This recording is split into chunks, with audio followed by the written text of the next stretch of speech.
Monday edition of Wire to Wire from Horseshoe Indianapolis. Hello, track announcer John G. Dooley with you alongside Rachel McLaughlin as we kick off this 4-day stretch of racing week here at Horseshoe Indianapolis, Monday through Thursday cards. Rachel, and today it is partly sunny skies. You kind of got that hot. Yeah, the haze from the heat and humidity today with temperatures in the mid-90s. But we're fast and firm for handicappers. Turf rails out to 36 feet and no carryovers on today's card, but we've got 9 races on tap for our fans. 8 thoroughbred, and we'll close with a final quarter horse dash. Yeah, another week of Monday through Thursday racing here, and then I think it is next weekend, yes, that we do.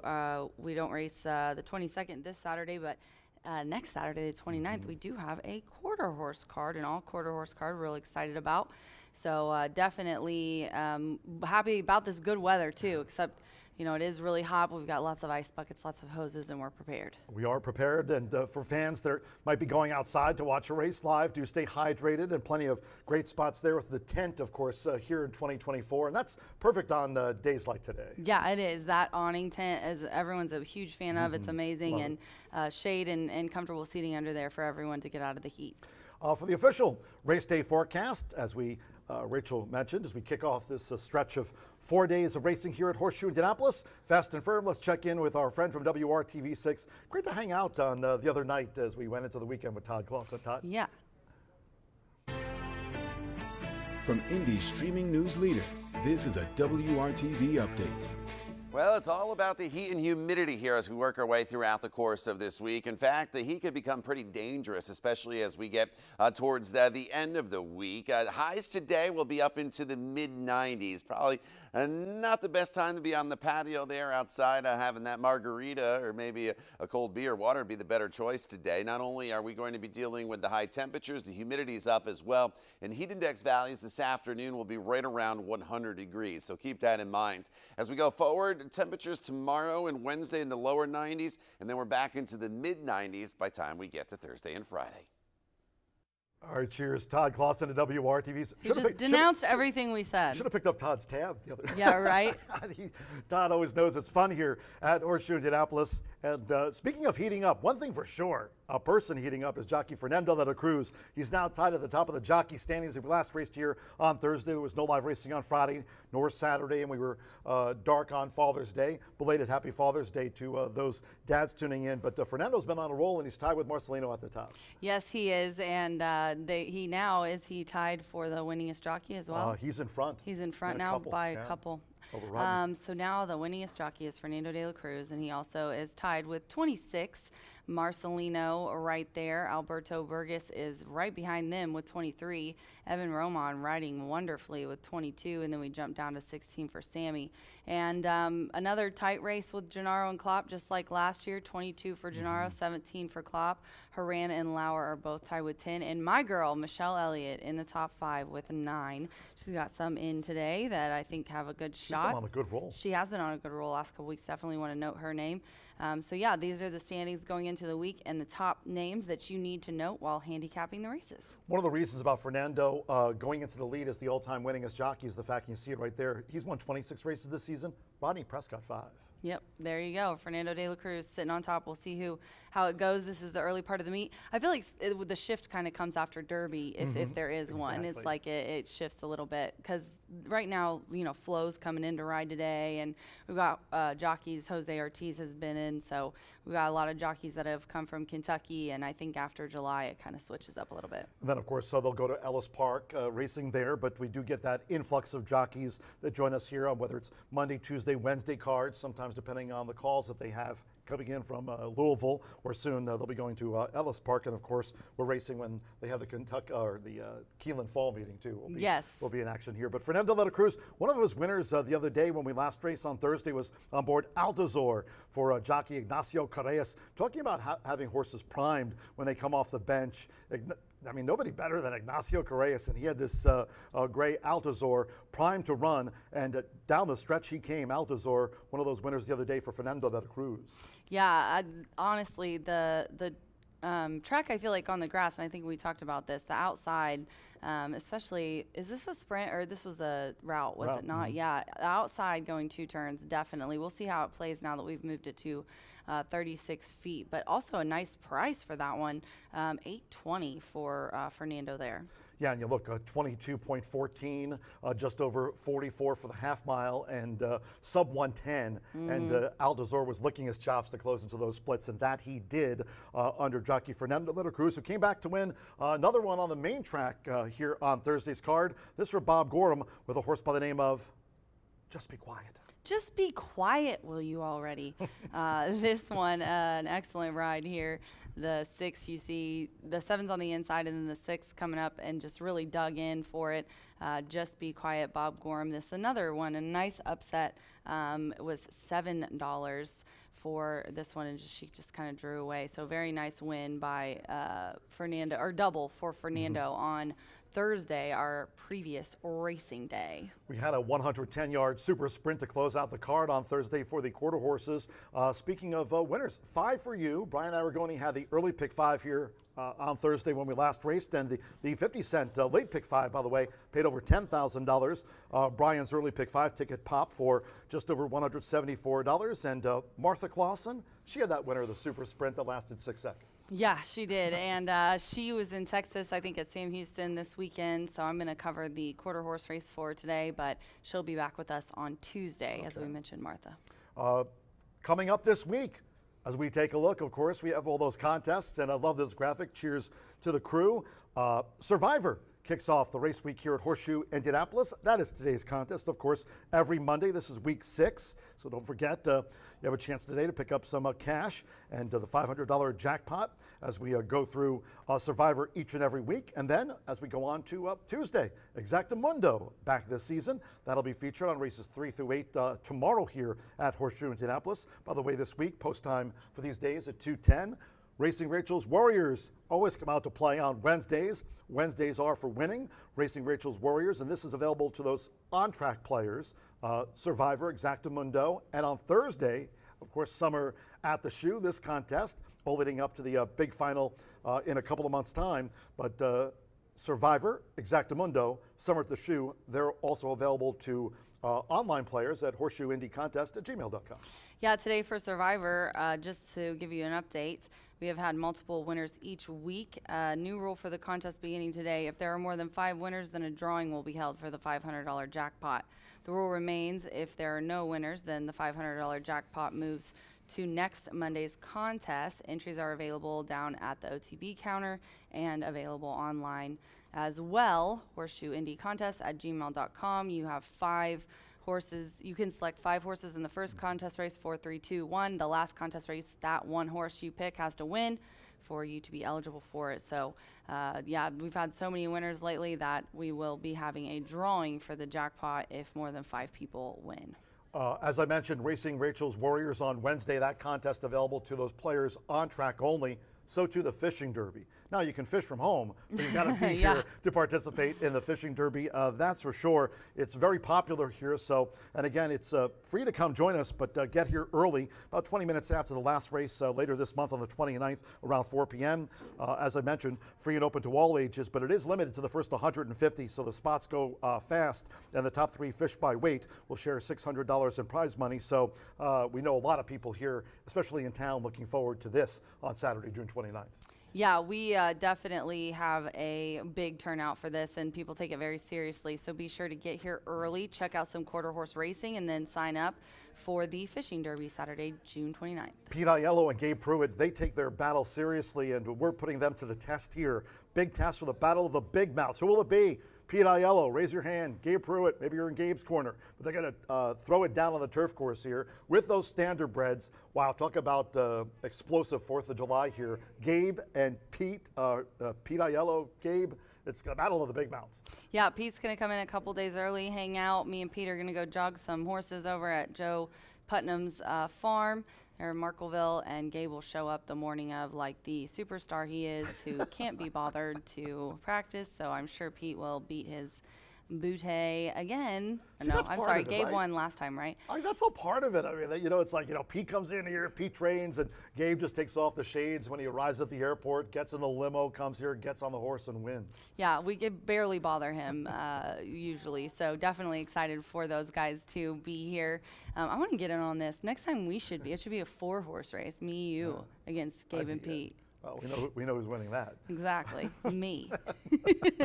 That's where my money would go. Who's going to win NHC qualifiers here? These are huge. Of course, horse players around the nation trying to punch their ticket to Horseshoe Las Vegas. Of course, for NHC 2025, your chances here on that big weekend. We'll have the Battle of the Big Mouths. We just mentioned Pete Aiello, Gabe Pruitt joining us here for their battle here on the 4th of July, Friday, July 5th, Saturday, July 6th. There'll be another chance, of course, later in the year, but of course, a lot of horse players like to punch their ticket early to Las Vegas, so they don't have to sweat it out until the final month of 2024. But we've got these qualifiers coming up here on July 5th and July 6th. So for us here at Horseshoe Indianapolis, 3 chances to qualify for NHC 2025, hosted by Horseshoe Las Vegas.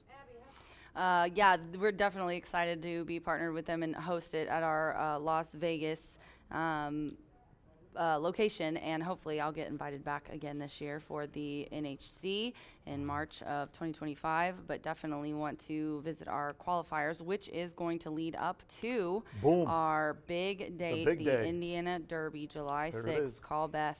Spots are filling up for the clubhouse. We've sweet spread up here. We're also going to have horse racing happy hour. The guys, Big Mike and Louie, are going to be here. We're going to have a hat contest that's $1,000 sponsored by iToba. We're going to, and that's completely free to enter. And then the HBPA is sponsoring our $2,500 Legends handicapping contest as well. And the entire event is sponsored, and all of the other free activities are brought to you by Indiana Breed Development, one of our big sponsors. The contest is getting richer by the day. $1,500 Indiana Derby hat contest. Cheers to iToba.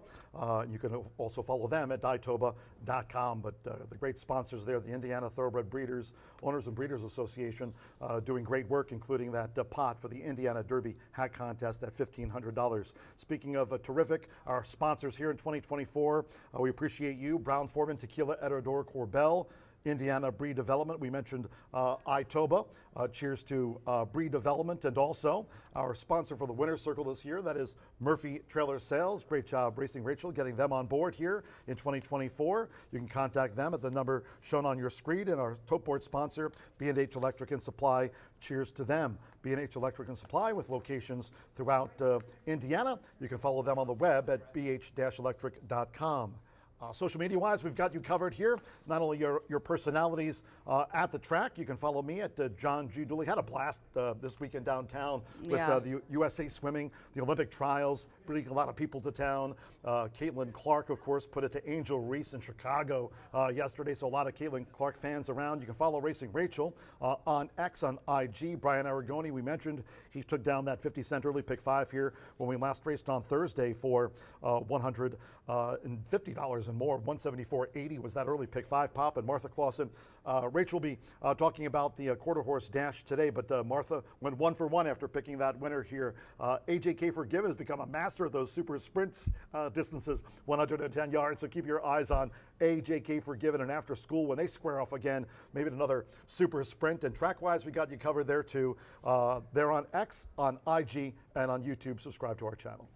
Yes, definitely subscribe to YouTube. Me and Josh have been trying to push up the followers, so you can watch replays for free on there, and I think all of our shenanigans also are uploaded. We mentioned Brian Aragoni had that 50-cent early pick 4 for all you horse players on Thursday's card. Quick commercial break here on Wire to Wire as we kick off the racing week on a hot one. Main track fast, turf course firm with that turf rail set at 36 feet. Back with Brian until Brian comes back here on the show for Racing Rachel.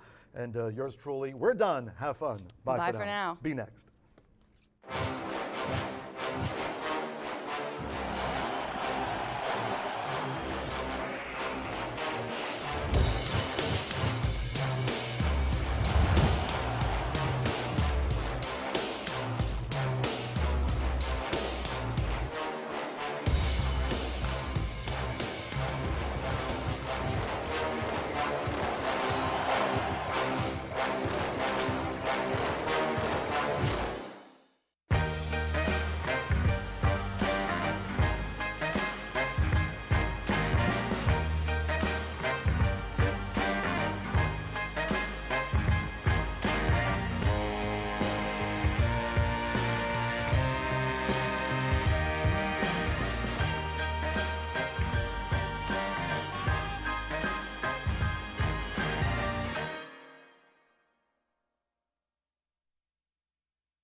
Feel the excitement with TwinSpires.com, the official betting partner of the Kentucky Derby and Breeders' Cup.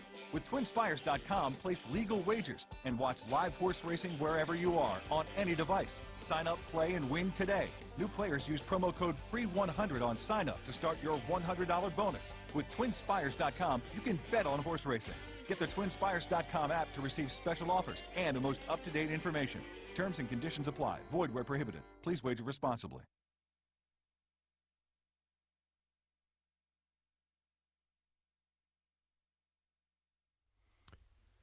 Cheers to John and Rachel for Wire to Wire on a Monday here at Horseshoe Indianapolis, where it's a hot and steamy one, but so is the racing action today because we've got 9 races, 3 of them scheduled to be on the turf course, races 5, 7, and 8. We kick off that early pick 5, now just 20 minutes away. Scratch number 4, Valerie Blue. I thought the opening race of the day, a challenging one to feel overly confident about 1 mile the distance. 3-year-old fillies and upwards all looking for their first career victory.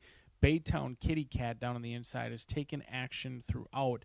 I'm going to see if I can't get a little bit of a price in here. In fact, I'm going to use some of the longer shots on the board, both of the longest shots on the board at this time. And Mischief Jack, along with number 5, Pink Robe, was 15-1 on the morning line.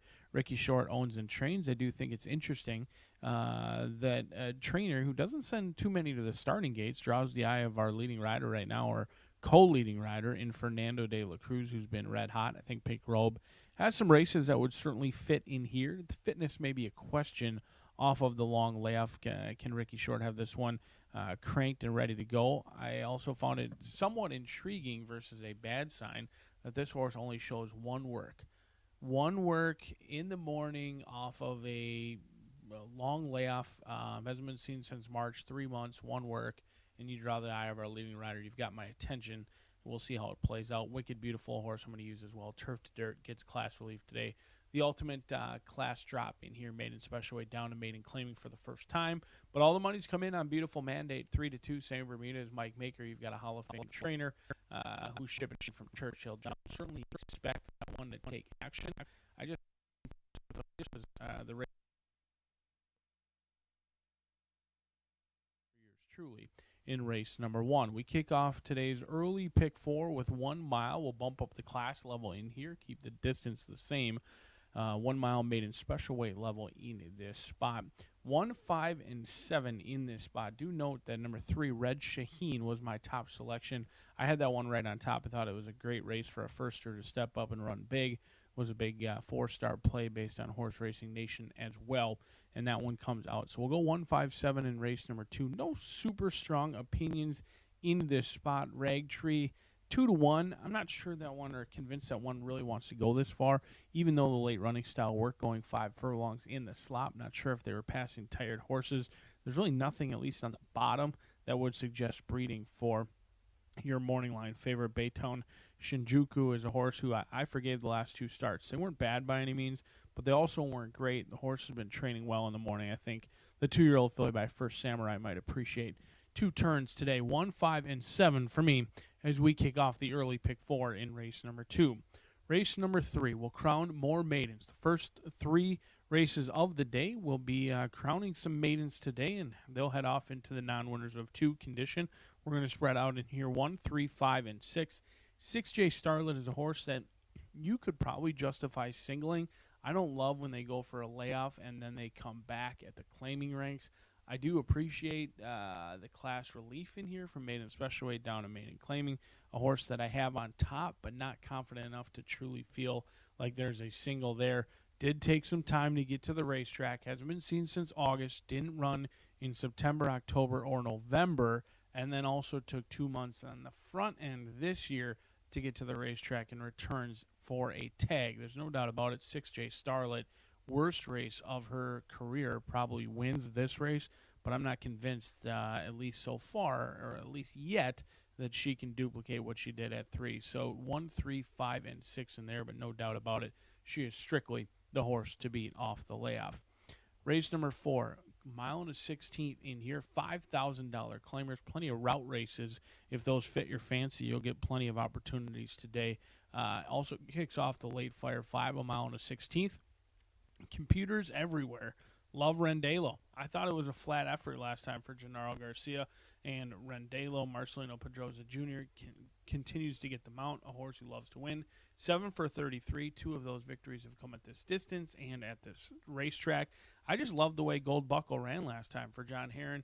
Evan Rollman is trying to keep pace with Fernando de la Cruz and Marcelino Pedroza Jr. He takes over from Alberto Burgos. I don't see any real issues for concern as he takes over from Burgos. In here, they do have the same jockey's agent, so certainly no issue, and Burgos is in the race. So Roman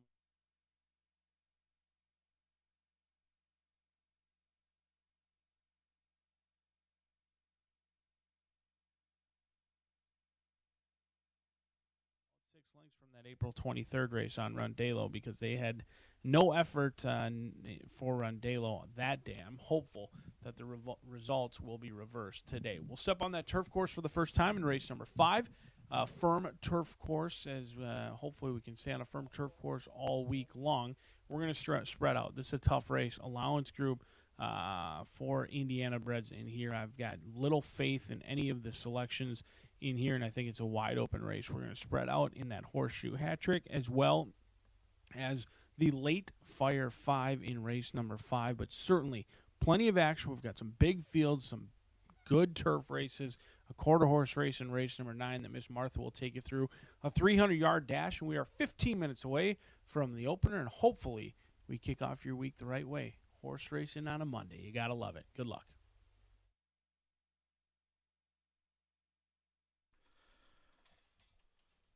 Racing Analyst Brian Aragoni with his thoughts and analysis on this day after Father's Day. Belated happy Father's Day to you, Brian. Good afternoon from Horseshoe Indianapolis. Hello now from the broadcast booth. Great to have you with us. Track announcer John G. Dooley. Hazy sunshine. Temperature-wise, low 90s. Main track fast. Turf course firm to kick off this 4-day race week. On the turf course, that portable rail set at 36 feet. We are fast and firm. If you have your programs close by, let's take a look at the changes and corrections on today's racing program. Starting the 50-cent early pick 5 with a maiden mile. Scratch from the 210 opener, the 4 Valerie Blue. Number 4 Valerie Blue has been scratched. The second race, a mile for the maiden 2-year-olds, starts at the 50-cent early pick 4. In the second race, number 1 Charbonnet, a change of jockey to Evan Roman. Evan Roman on 1, Charbonnet. Scratch number 3, Red Shaheen. Number 3, Red Shaheen has been scratched. Number 4, Baytown Baracus, to be noted as a first-time gelding. First-time gelding, number 4, Baytown Baracus. Number 7, Baytown Shinjuku, 2 pounds over the weight listed in your program. Third race maiden sprint, there are no scratches. Number 4, Jello Bean. A change of jockey to apprentice Serafin Carmona. The weight's okay there. Claims a 7-pound apprentice allowance. Serafin Carmona on 4, Jello Bean. In the fourth race, start here the 50-cent late fire 5, no carryovers on the card. Number 3, Load 'em Up Justice, again a jockey change to Serafin Carmona. Again, the weight is okay. Serafin Carmona on 3, Load 'em Up Justice. In the fifth race, start here the 50-cent late pick 4, no changes in the turf mile. Starts the $1 horseshoe hat trick all turf pick 3 and the late pick 4. No changes in the turf mile, scheduled at 4:14. To the sixth race we go. Here in the sprint, number 2, Queen D, a jockey change again to Serafin Carmona. Again claims the 7-pound apprentice allowance. Weight's correct. Double bug 114. Serafin Carmona on 2, Queen D. In the seventh race, maiden turf mile, number 4, Spun Sun. Again a jockey change to Serafin Carmona. Weight correct. Serafin Carmona on 4, Spun Sun. Scratch the 7, Heavy Hitter, and 11, Keep On. Number 13, Lola's Bow, draws in. Lola's Bow, the 13, will run. Scratch 7 and 11. Race 8 of 9 today. In this maiden 3-year-old fillies turf mile. Scratch. 1, Senora Dora. 2, Alimony. Take out 3, Starlight Love. 4, Blue Hairdo. Scratch 11, Cleopatra Celine. The 13, Mishka. And the 14, Leo Toro, all have been scratched. Number 6, Lauriston, a change of jockey to Marcelino Pedrosa Jr. Marcelino Pedrosa Jr. on the 6, Lauriston, and the ownership there should read Stonecrest Farm, Brian Reed, and Rebecca Hillen. Brian Reed's Stonecrest Farm and Rebecca Hillen, ownership correction for the 6, Lauriston. On to the 9th and final, closing with a quarter horse maiden dash over the 300 yards. Number 1, the Magic Dragon Lady, 5 over. Number 3, Queen of a Beach, plus 5 pounds. Number 4, Chocolate Kiss, 3 over. Number 6, Will Rock Your World, 3 pounds over. The 7, Beach Bikini, plus 5 pounds. Number 9, Thistle Hill, 3 over. And then scratch the also eligible number 11, Relentless Annie. Scratch the AE, number 11. Hazy Sunshine on a hot one. Main track fast, turf course firm rail of 36 feet. We'll have the maiden mile opener due off in 10 minutes time at 2:10 post time. Horses in the walking ring. Make it a great day with us here. Stay hydrated at Horseshoe Indianapolis.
The horses call postword for race 1, starting with his maiden fillies mile, a field of 6.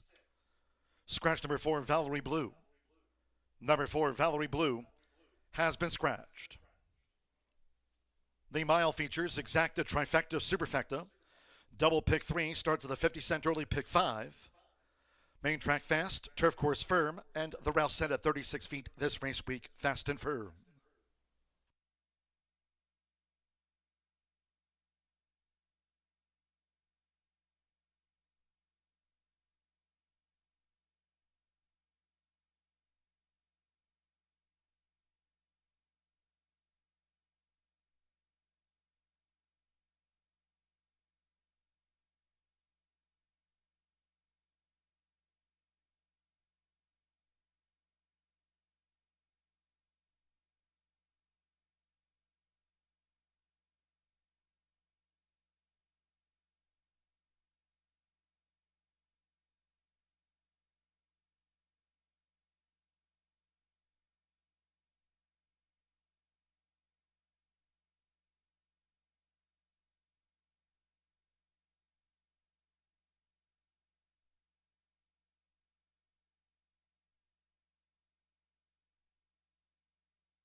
Less than 1 minute to post time. Starts at the 50-cent early pick 5. Fast and firm.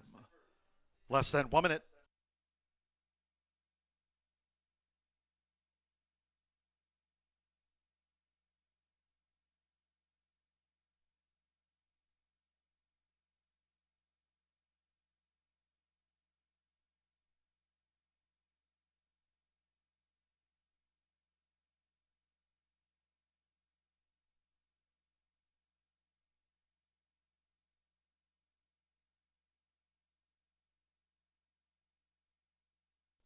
The horses are approaching the starting gate.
The horses have reached the starting gate.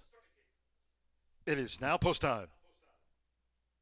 Loading Baytown Kitty Cat. Joseph Belmer claims the 7-pound apprentice allowance. Now Marcelino Pedroza Jr. with Mischief Jack has joined Baytown Kitty Cat. Evan Roman collected success coming up.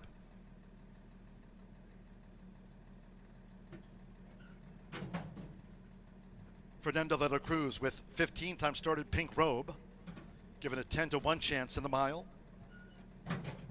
Now Simmer Bermudez with Beautiful Mandate. Wicked Beautiful at even money, the first favorite. Coming up now with Magdaleno Salazar, Wicked Beautiful. Main track fast. It's the first of 9 on the day. They're in the gate. Weighing running at Horseshoe Indianapolis. Collected success. Broke sharp. Baytown Kitty Cat with the red cap, and Mischief Jack makes an early bid between fillies as they enter the first turn. It's Baytown Kitty Cat who has pole position for Joseph Belmer. Mischief Jack is right with her as they go to the back after a sharp start. Collected success and Beautiful Mandate is on the far outside as they make this backstretch run. In the meantime, Pink Robe, go with the black sleeves, is closer to the rail, and after a couple of furlongs, Wicked Beautiful trails the mile here in the Monday opener. The first two of 8 furlongs in 24.83 seconds. And on the outside, a Beautiful Mandate has taken a short lead for Simmer Bermudez. Beautiful Mandate in front. A Mischief Jack between horses. Baytown Kitty Cat with the rail. Collected Success is drafting in behind of fillies. These are well grouped going past the half-mile pole. Pink Robe is 6 from these leaders, and 4 clear from Wicked Beautiful, who remains last to the sextet. The half-mile in 48.44 seconds as they round the far turn. It's Beautiful Mandate with Mischief Jack and Collected Success now. Gearing up for a run with Evan Roman as they come toward the quarter pole. Baytown Kitty Cat, Mischief Jack is running in 4th. Then Pink Robe and Wicked Beautiful trails as these maiden fillies turn for home. It's Beautiful Mandate headed by Collected Success coming with a sweep to the front after 3 quarters. In 1 minute 14.57 seconds, Collected Success. Beautiful Mandate tries to respond and rallies on toward the inside with Mischief Jack, Baytown Kitty Cat. Wicked Beautiful from out of last, but out of time coming past the 16th. Collected Success toward the inside. Beautiful Mandate battles all the way down toward the line. Photo finish, it's on the bob. Beautiful Mandate and Collected Success. Photo finish. Wicked Beautiful 3rd and Mischief Jack finish 4th.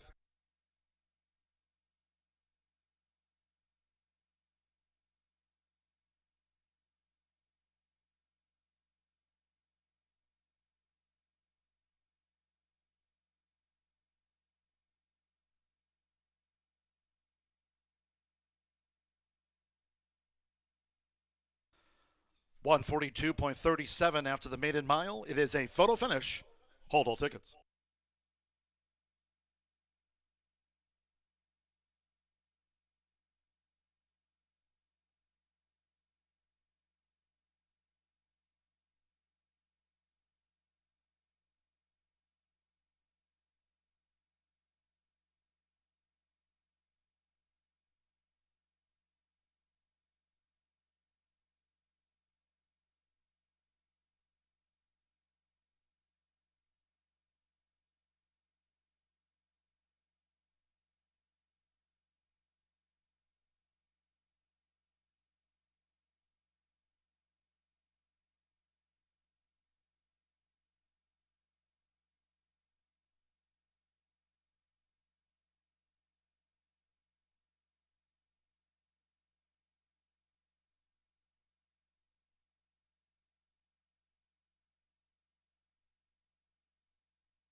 $6.372 posted by the judges. Number 6, Beautiful Mandate at 5-2 first.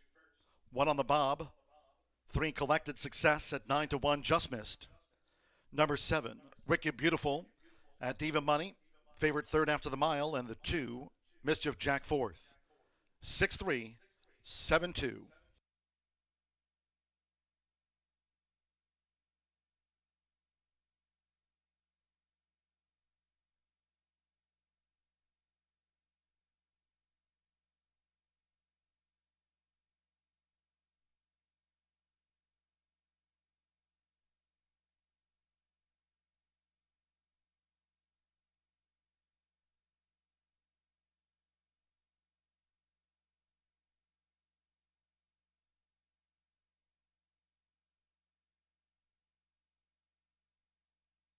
Returning to the Murphy Trailer Sales Winner Circle V6. Beautiful Mandate with Sammy Bermudez. It's official. Beautiful Mandate is a 4-year-old chestnut filly by Strong Mandate. And of Even the Beauty by Even the Score, bred in Kentucky by owner Freddie Lewis Jr. and trained by Mike Maker. Horseshoe Indianapolis congratulates the maiden mile winner, Beautiful Mandate. Paid 5-2. First results in. 6-3 exacta. It was on the bob, $48.60. 50-cent trifecta, 637, paid $22.35. With Mischief Jack fourth, the 10-cent superfecta, 6372, returned $10.90. In the mile, the 4 was a non-runner, favored third. 6 ran fast track, 142.37 seconds to start the card. Second race, the mile for the maiden juveniles, scratched the 3 Red Shaheen. Number 3, Red Shaheen has been scratched. 1 Charbonnet will be ridden by Evan Roman. Evan Roman on 1 Charbonnet. 4 Baytown Baracus, racing in the mile as a first-time gelding. Baytown Baracus the 4, first-time gelding. 7 Baytown Shinjuku, 2 pounds over. Exacta trifecta superfecta, double pick 3, starts at the 50-cent early pick 4. Fast and firm post time in 18 minutes. Now due at 2:39 in all cases. Please do try to make your selections and Horseshoe Indianapolis wagers today early. Thank you. Coming up in just a moment, our first replay of the day of the Maiden Fillies Mile. Hope you had a bet on Beautiful Mandate.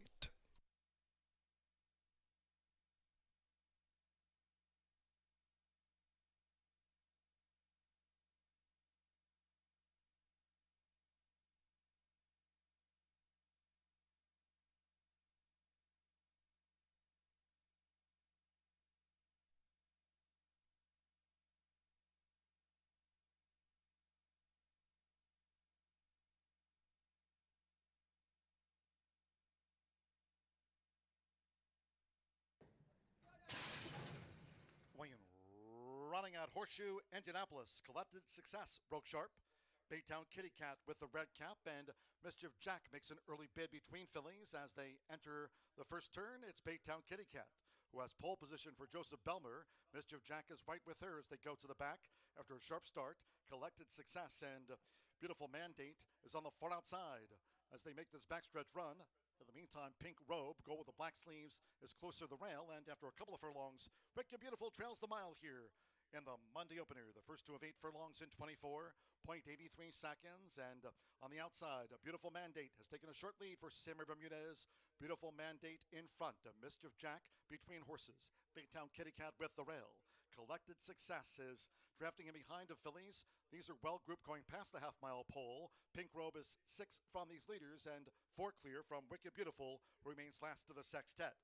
A half-mile in 48.44 seconds as they round the far turn. It's Beautiful Mandate with Mischief Jack and Collected Success now. Gearing up for a run with Evan Roman as they come toward the quarter pole. Baytown Kitty Cat, Mischief Jack is running in 4th. Then Pink Robe and Wicked Beautiful trails as these maiden fillies turn for home. It's Beautiful Mandate headed by Collected Success coming with a sweep to the front after 3 quarters. In 1 minute 14.57 seconds, Collected Success. Beautiful Mandate tries to respond and rallies on toward the inside with Mischief Jack, Baytown Kitty Cat. Wicked Beautiful from out of last, but out of time coming past the 16th. Collected Success toward the inside. Beautiful Mandate battles all the way down toward the line. Photo finish, it's on the bob. Beautiful Mandate and Collected Success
9 minutes to race 2 here at Horseshoe Indianapolis, and we've got a 2-year-old maiden special weight. They're going a mile on the dirt.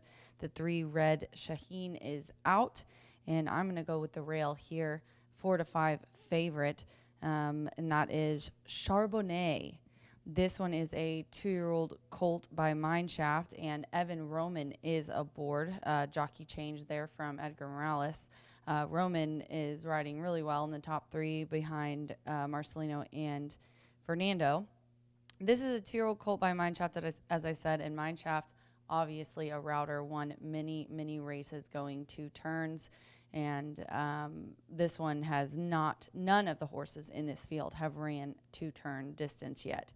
May 24th, Churchill, 5 furlongs, maiden special weight for 120, and ended up 6th in an 8-horse field with the Biscuit aboard. This one is getting class relief and has put in a work since then, June 7th at the Thoroughbred Training Center.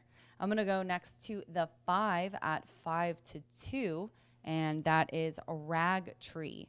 Ragtree gets Francisco Arrieta aboard here today for Sarah Hamilton. And this is another one with a sire, a 2-year-old colt by Union Rags, who also another horse with great success going 2 turns.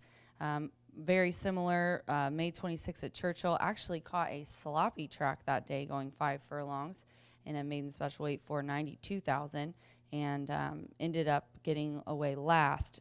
So missed the break there and improved a little bit there coming into the stretch and ended up 6th. But this one with the class relief, the breeding as well, that suggests we'll like 2 turns. And second time out, I put in my exacta. And then I rounded out with the 7 at 9-1. Baytown Shinjuku.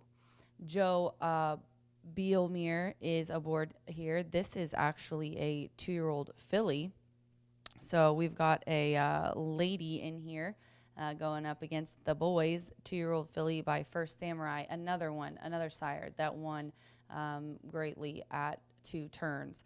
Paul McEntee is the conditioner, and he's a little excited there in the paddock. Everybody's kind of having to hold him still to get him get the girth on him there, but I think once he gets out of the stall, we'll see how he's really feeling. He's got blinkers on today, and Paul is 20% when his horses run first at a route. This one did run at Keeneland on April 18th, short distance of 4.5, and that was a maiden special weight for 80 and was 3rd.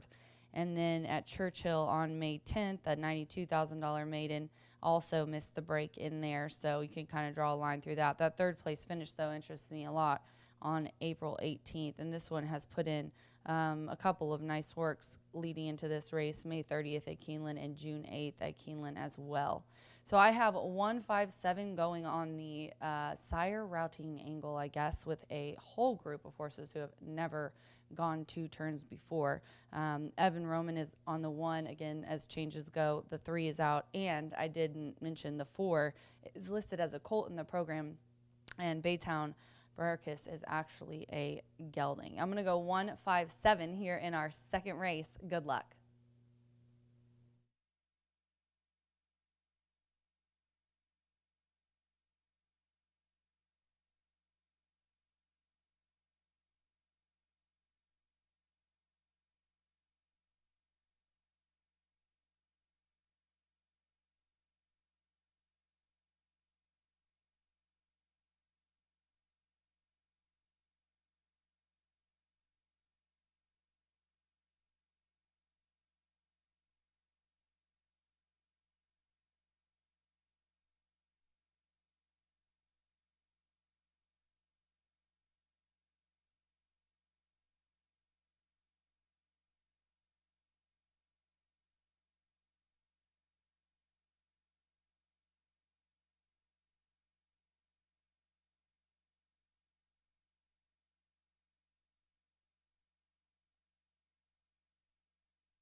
Maiden 2-year-old stepping onto the track for the second race.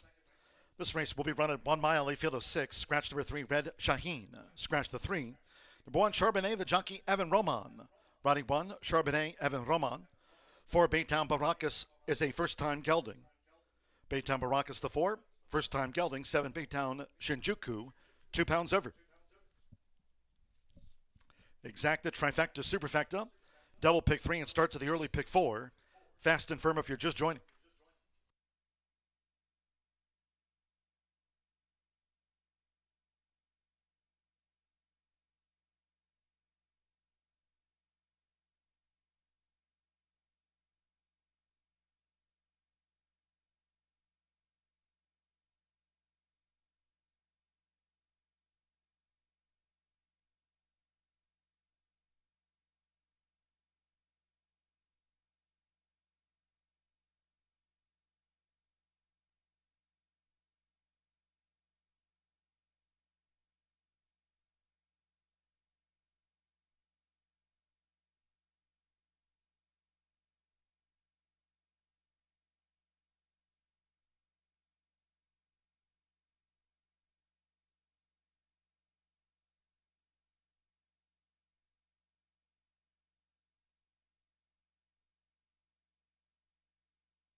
Less than 1 minute to post time. Less than 1 minute.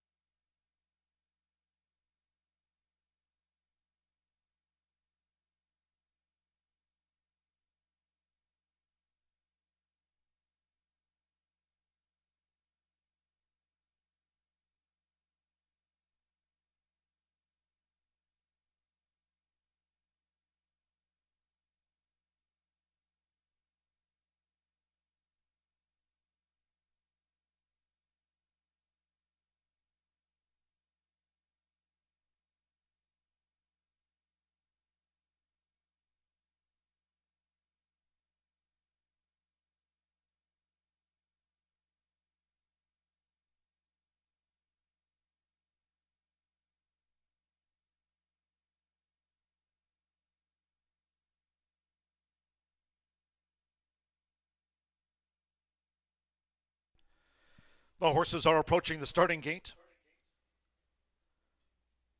Going down to the mile start for the Maiden Juvenile.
The horses have reached the starting gate.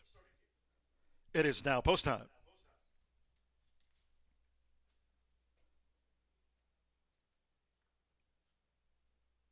They're going in. Evan Roman with Charbonnet. Marcelino Pedrosa Jr. with Discombobulator. Joined Charbonnet. Now Gavin Ashton with Baytown Baracus.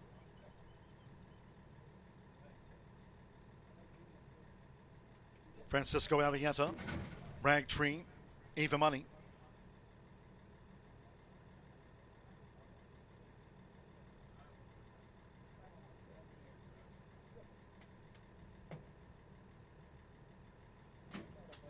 Loading for the mile.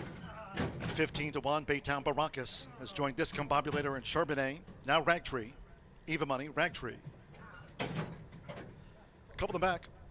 Sando Sandro with Lovely Regalo.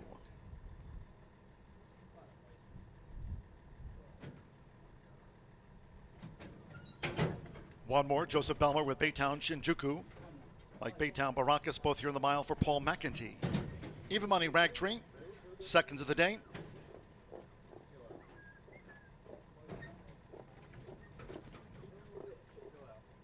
They're in the gate. I'm still waiting for Baytown Shinjuku.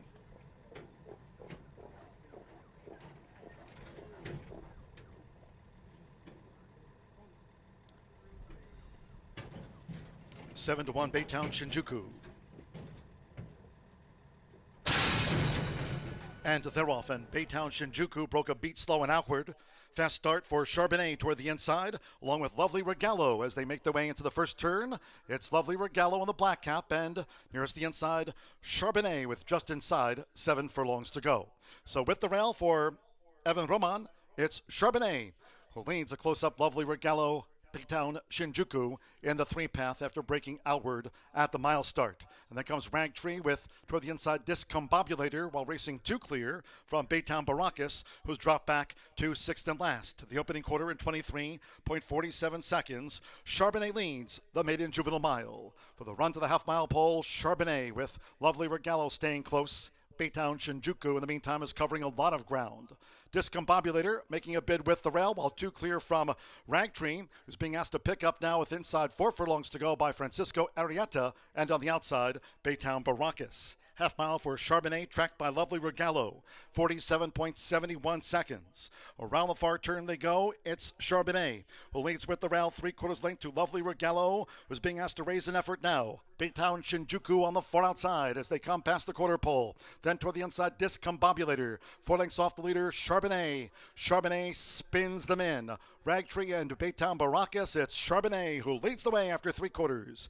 In 1 minute 14.15 seconds with Evan Roman, the son of Mineshaft. Charbonnet's a furlong away, and Charbonnet's looking good. Has built up an 8-9 length lead from Ragtree, who's running on with the rail. Discombobulator and Lovely Regalo flattens out. It's Charbonnet. Charbonnet at second asking. 1 by 6 from Ragtree. Discombobulator third. Lovely Regalo finished 4th.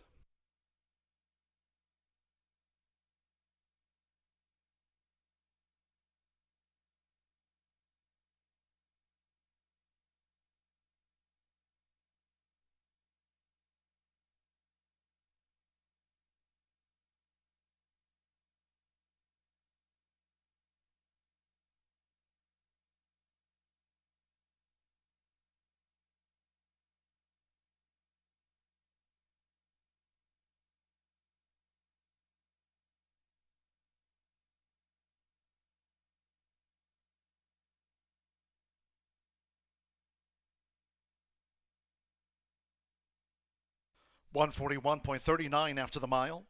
1:5:26. The judges have posted the full unofficial run order after race 2, number 1, Charbonnet at 7 to 5 first. Number 5, Ragtree at 6 to 5 was second to Charbonnet. 2, Discombobulator, 35 to 1 odds third, and 6, Lovely Regalo fourth. 1:5:26. Evan Roman on this second time starter. For Crumball Lane, David Thornton and John Ennis at 7 to 5. Charbonnet out to the maiden ranks.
The result of the second race official.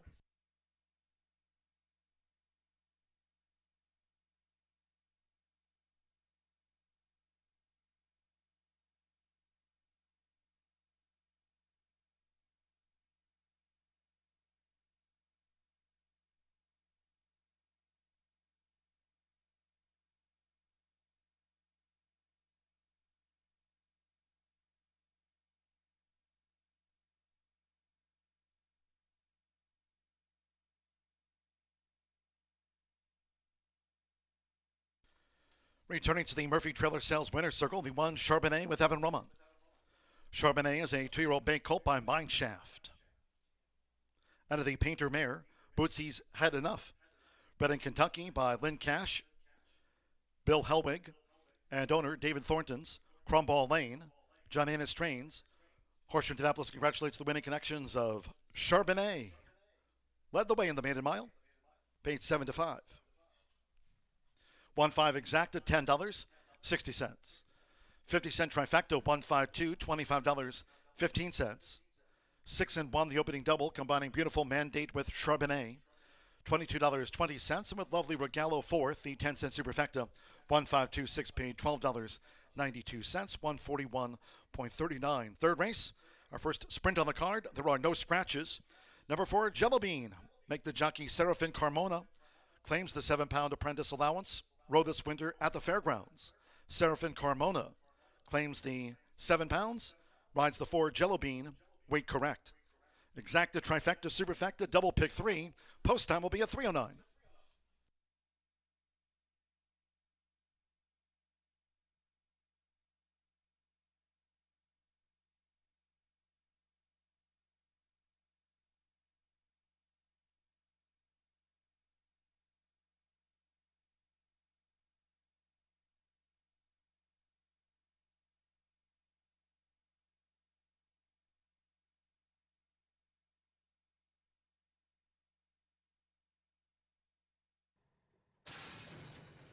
And they're off, and Baytown Shinjuku broke a beat slow and outward. Fast start for Charbonnet toward the inside, along with Lovely Regalo as they make their way into the first turn. It's Lovely Regalo on the black cap, and nearest the inside, Charbonnet with just inside 7 furlongs to go. So with the rail for Evan Roman, it's Charbonnet, who leads a close-up Lovely Regalo, Baytown Shinjuku in the 3-path after breaking outward at the mile start. And then comes Ragtree with toward the inside Discombobulator while racing 2 clear from Baytown Baracus, who's dropped back to 6th and last. The opening quarter in 23.47 seconds. Charbonnet leads the maiden juvenile mile. For the run to the half-mile pole, Charbonnet with Lovely Regalo staying close. Baytown Shinjuku, in the meantime, is covering a lot of ground. Discombobulator making a bid with the rail, while 2 clear from Ragtree, who's being asked to pick up now with inside 4 furlongs to go by Francisco Arrieta, and on the outside, Baytown Baracus. Half mile for Charbonnet, tracked by Lovely Regalo, 47.71 seconds. Around the far turn they go. It's Charbonnet, who leads with the rail 3/4 length to Lovely Regalo, who's being asked to raise an effort now. Baytown Shinjuku on the far outside as they come past the quarter pole. Then toward the inside, Discombobulator. 4 lengths off the leader, Charbonnet. Charbonnet spins them in. Ragtree and Baytown Baracus, it's Charbonnet who leads the way after 3/4. In 1 minute 14.15 seconds with Evan Roman, the son of Mineshaft. Charbonnet's a furlong away, and Charbonnet's looking good. Has built up an 8-9 length lead from Ragtree, who's running on with the rail. Discombobulator and Lovely Regalo flattens out. It's Charbonnet. Charbonnet at second asking. 1 by 6 from Ragtree. Discombobulator third. Lovely Regalo finished 4th.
Well, hello again, track announcer John G. Dooley with today's edition of Dooley's Data. A couple of maiden races in the books here at Horseshoe Indianapolis. As we go forward with the third race in a sprint coming up, you might see a new jockey, a new apprentice name listed on Jello Bean. That's Serafin Carmona. Spent the winter riding races at the fairgrounds in New Orleans. And we welcome Serafin here to the Jockey Colony, riding several horses on today's card to start off this 4-day race week here at the Shoe. Well, Serafin is new. Claims the 7-pound apprentice allowance with 14 career wins. Today's edition of Dooley's Data. Let's take a look at some veterans leading the ranks this year in the jockey standings here at Horseshoe Indianapolis. Today's edition of Dooley's Data. Well, let's talk about the leaders heading into the 35th racing program. Fernando de la Cruz and Marcelino Pedroza Jr., 3-time champion. They're tied at the top. They top the leaderboard with 26 wins each. And last racing week, Fernando de la Cruz, by the way, now becoming the all-time winningest jockey here. Just a couple of wins in front of Rodney Prescott, who's still active here at Horseshoe Indianapolis. Rodney with 5 wins here this season. Fernando level with Marcelino with 26 wins apiece. By the way, both Fernando and Marcelino have multiple leading jockey titles here in the Hoosier State. Now, how about Alberto Burgos? He rode well here last season, doing even better this year in 2024. Alberto in third place with 23 wins, and Evan Roman, he just won the last race there on Charbonnet, going pretty much wire to wire in the Maiden Juvenile Mile. Evan, former top apprentice jockey there in Northern California, of course, now Golden Gate Fields, the most recent thoroughbred track to close down there in Northern California. But Evan moving his tack here this spring, summer, and fall, and we're happy to have Evan among the ranks. And Evan right there in fourth place with 22 wins here this season at Horseshoe Indianapolis. Stay hydrated today. It's a warm one as we move on to race number 3, our first sprint on the card. Main track fast, turf course firm. Don't forget, still offered today, schedule the $1 horseshoe hat trick, all turf pick 3 on the 5th, 7th, and 8th.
Eight minutes to the third race here at Horseshoe Indianapolis. This is a filly mare 3-year-old nut maiden claiming for 15, 5.5 furlongs on the fast main track. And in this race here, we do have a jockey change. And I got a little bit of info from Cisco today. I tweeted it out, but Cisco now has Carmona's book. It is Serafin Carmona. He was at Fairgrounds and then Canterbury. Andres Calleja did have a small fracture on his pelvis from a little spill that he got into, but he'll be back soon. Right now, Carmona today has picked up all of his mounts. Cisco said he's a really talented rider, finishes strong, so looking forward to see how he does here in Indiana. And so that is a jockey change on the 4. I'm going to go, however, 1, 3, 5 in this race. The 1 is the 4-5 favorite, 6 J Starlet. And Hannah Leahy is aboard this 4-year-old filly for Randy Matthews, who is making its first start of 2024. Last year, ran with Hannah in the last few races. It made the special weight ranks up until August 26th, and had a third place finish where she got into some trouble and was moved up to second. So 2 seconds and then an even fourth. And then they gave her the rest of the year off. And this one now comes back in her 4-year-old campaign. She started out when she was 2, didn't do much. They waited and then let her have those 3 races last year, which she improved. So that and the class drop, I think, makes this one the deserved even money favorite. And then the 3, Jolly Justice, 5-1 right now on the tote board. 3-year-old filly by Harry's Holiday. Klopp trains, and Evan Roman is looking in this race for a riding double. Klopp and Evan have good numbers together, winning 4 of the last 10 or so that they've had together. This is second off the layoff, came out and was third by 12 lengths, so kind of a best of the rest situation in there.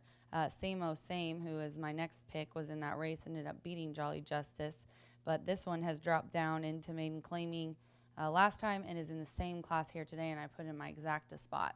And then I'm going to round it out with the 5, 3-1 right now on your tote board. Same, I just mentioned, who's exiting the same race as the 3. Gavin Ashton is up for Mike Lauer. He's been riding really well for Mike and Penny Lauer, who have bred, owned, and trains this 3-year-old filly by Reddy's Image, and this one also co-owned by Coach's Stable. Second last time versus similar in the same maiden claiming for 15 class. This one's adding blinkers today, though. I think that's going to be a difference. But both times, the most recent, too, that this is the 4th start for 2024, but a 3rd and a 2nd with Gavin at pretty high odds, 14-1, 21-1. But this one repeating the class, and 3rd, 2nd, and hopefully is going to look improving here in this race. 1-3-5 for me in the 3rd. We're just 5 minutes to post. Don't forget, we do have the late pick 5 coming up with the 11.99% in race 4. And then we are going to kick off our all-turf pick 3 in race 5 as well. So a couple of really nice wagers for you all. The all-turf pick 3 will be in races 5, 7, and 8 today. Good luck.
Maiden fillies called postward now for the third race. This carded at 5.5 furlongs, a field of 6 for the sprint, all 6 run. For Jellybean, a jockey change to Serafin Carmona. His first rides here claims the 7-pound apprentice allowance. Serafin Carmona rides for Jellybean. Exacta, trifecta, superfecta. Double pick 3. 3:09 post time.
Less than 1 minute to post time.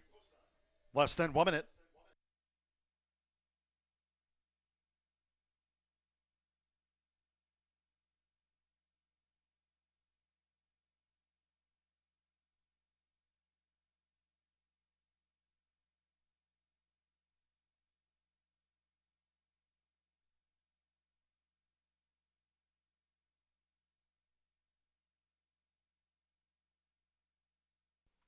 The horses are approaching the starting gate.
The horses have reached the starting gate.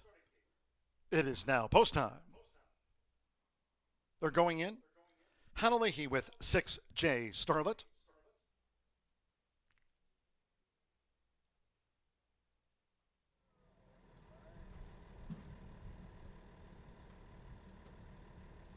Now Santos Sanjor leading up Rosas for Luz. Has joined 6J Starlet. Now Jolly Justice. Evan Roman riding for a double. Beautiful Mandate and Charbonnet. Our first two maiden mile winners.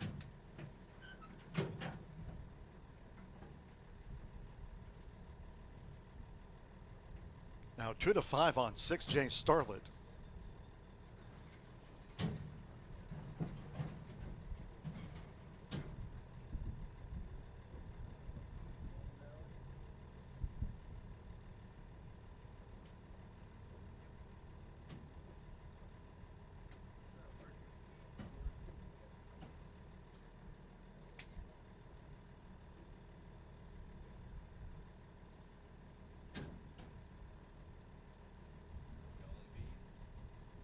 Now 3 times started.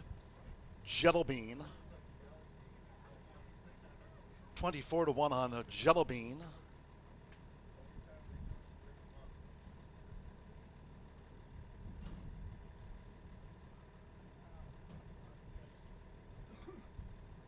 She's requiring half the crew.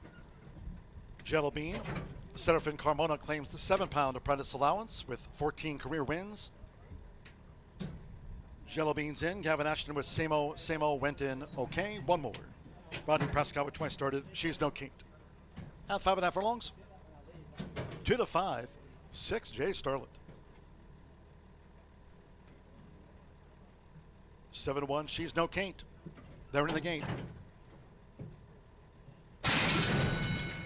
And they're off to an even start. Rosas for Luz blasted away.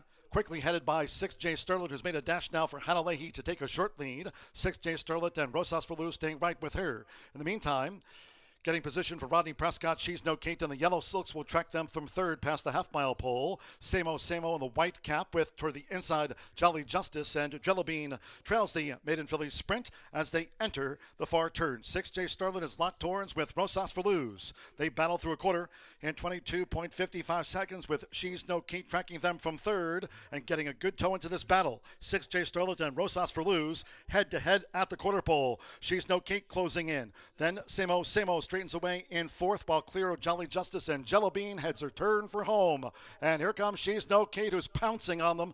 She's No Kate up to take a short lead from 6J Starlet, who responds toward the inside with Rosas for Luz the first to bail out, and then Samo Jolly Justice. We trail back to Jello Bean past the 16th, and 6J Starlet has spurted away with Hannah Leahy from She's No Kate, who loomed but falls second best to 6J Starlet, who won by 5 from She's No Kate, and then Rosas for Luz on the wire with Jolly Justice, Samo Jello Bean.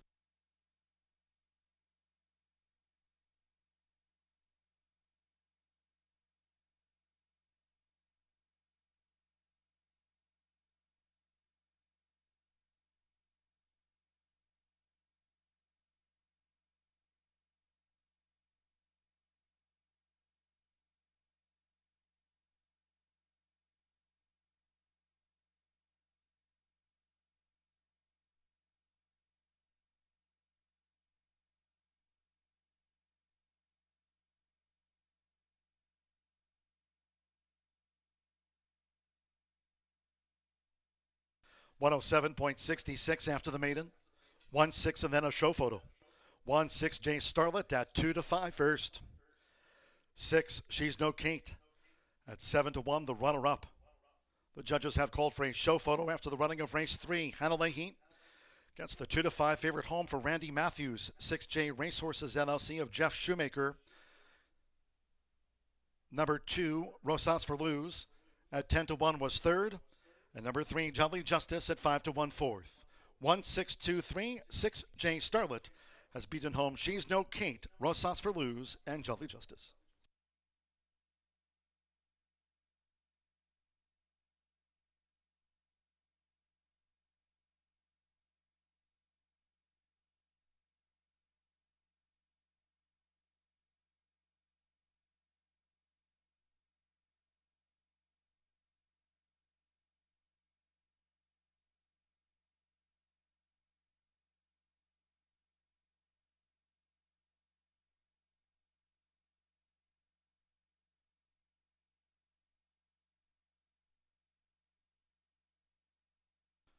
Returning to the Murphy Trailer Sales winner circle, the 1-6 Starlet, who had all the answers when Hannah Leahy popped the question.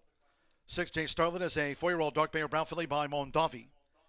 Out of So Saucy by First Dude, Brennan, Indiana by Breakaway Farm LLC. Randy Matthews trains for Jeff Shoemakers. 6J Race Horses LLC. Horseshoe Indianapolis congratulates the winning connections. 6J Starlet out to the maiden ranks at 2-5.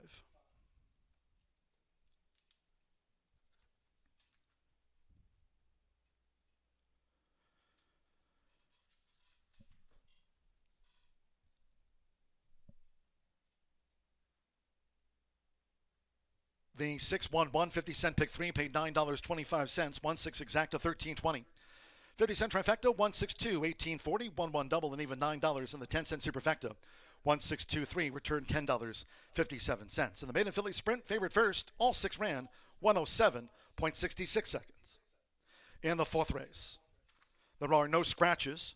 3 Load 'em Up Justice, a jockey change to Serafin Carmona. Again, claims a 7-pound apprentice allowance. Weight's okay there. Double bug 112. Serafin Carmona on 3 Load 'em Up Justice. Race 4 of our card at 9 with exacta trifecta superfecta. Double pick 3 and start to the 50-cent late pick 5. Low 11.99% takeout on the pick 5s here all season long, and there are no carryovers. Post time for the 4th race will be in 19 minutes at 3:38.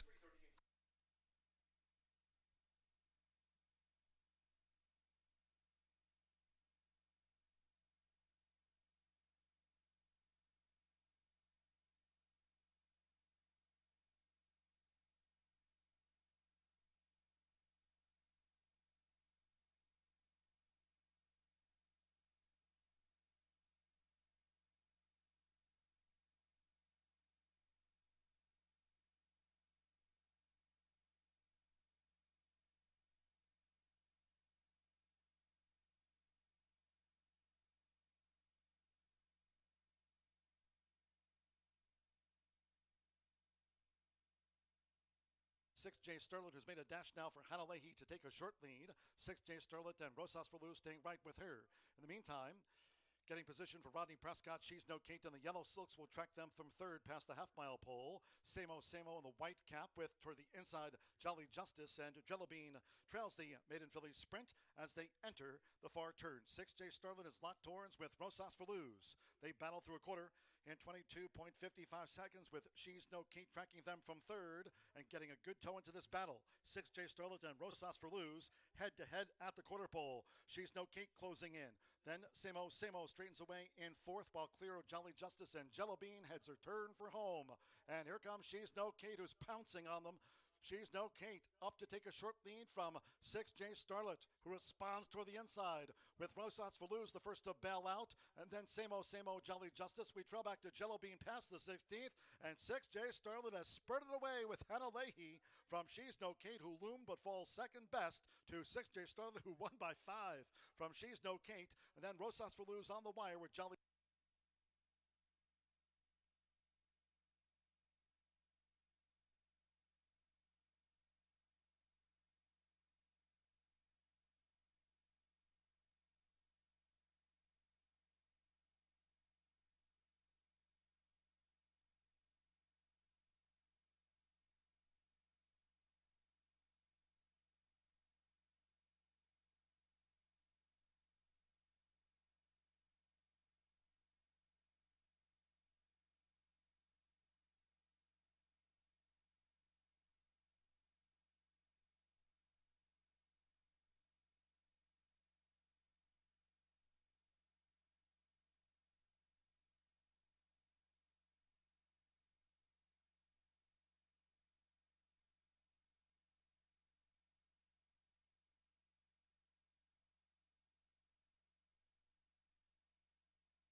Back down here in the paddock as we are 9 minutes away from race number 4 at Horseshoe Indianapolis. Kicks off the Late Fire 5 in here, where Late Fire 5 consists of 3 turf races in races 5, 7, and 8. If you haven't started handicapping that Horseshoe hat trick, start capping as it does begin in race number 5. A mile and a 16th in here for $5,000 claimers. I'm going to try your outside runner in this spot, Gold Buckle. A horse who I like the 2-1, but will love anywhere near 5-1. Beat many of this field last time out, May 28th, just 2-3 weeks ago. That's a horse who was out broke, did have to track, moved up nicely in between horses on the backside. And then I thought there was some traffic trouble top of the lane, but shifted out, found room late, and was really much best against I Will Stand. Does have to make up about 6 lengths from that April 23rd event where Rendalo kind of gave it to Gold Buckle in this spot. The 6-year-old does like to win, though. 7 for 36 in the career, and 6 of those 7 victories have all come from here at Horseshoe Indianapolis. 7-2 on the board. Appears to be handling the heat A-OK in here, and should be all signs go. Burgos off, but Roman on. They share an agent, so not too much of a concern as Burgos doesn't land anywhere else in this spot. Gold Buckle, 7-2 on the board. Right next door in the starting gate is going to be your heavily backed favorite, at least at this point, Victor's Deal. 12-1 morning line, all the way down to 7-5 for the 10-year-old, looking for win number 5 and start number 41. Winless so far on the season, but the money has really flown in for Victor's Deal on the stretch out of horse who's done 2 sprints, 2 a route. That is a sign for Tiana Richardville, one of her favorite angles. 2 sprints to a route. She wins at 22% with a flat ROI of $1 for Victor's Deal, who the money has really come in heavily early on. We'll see if they continue to be at 7-5 or drift up closer to that morning line of 12-1. Rendalo was a dominant victor against many in this group April 23rd, and then kind of a non-effort last time out as the beaten favorite at 4-5 was outbroke 3 or 4 wide throughout in that race. Hit the lead at the 8th pole and really had absolutely no finish. That was all she wrote, as after hitting, they soon thereafter waved the white flag. Comes back on about 2.5 weeks rest. Marcelino Pedroza Jr. for Gennaro Garcia, looking to get back to their winning ways, has been favored in the last 2 starts against many in this group. 4-1 on the board. Chile off that 5-2 morning line. Let's take a look at this Late Fire 5. The ticket will be on your screen here shortly as the Late Fire 5 does consist of those 3 turf races. The rail has been moved back out to 36 feet. So when last seen on Thursday, the rail was set at 12 feet. Now it will be at 36 feet.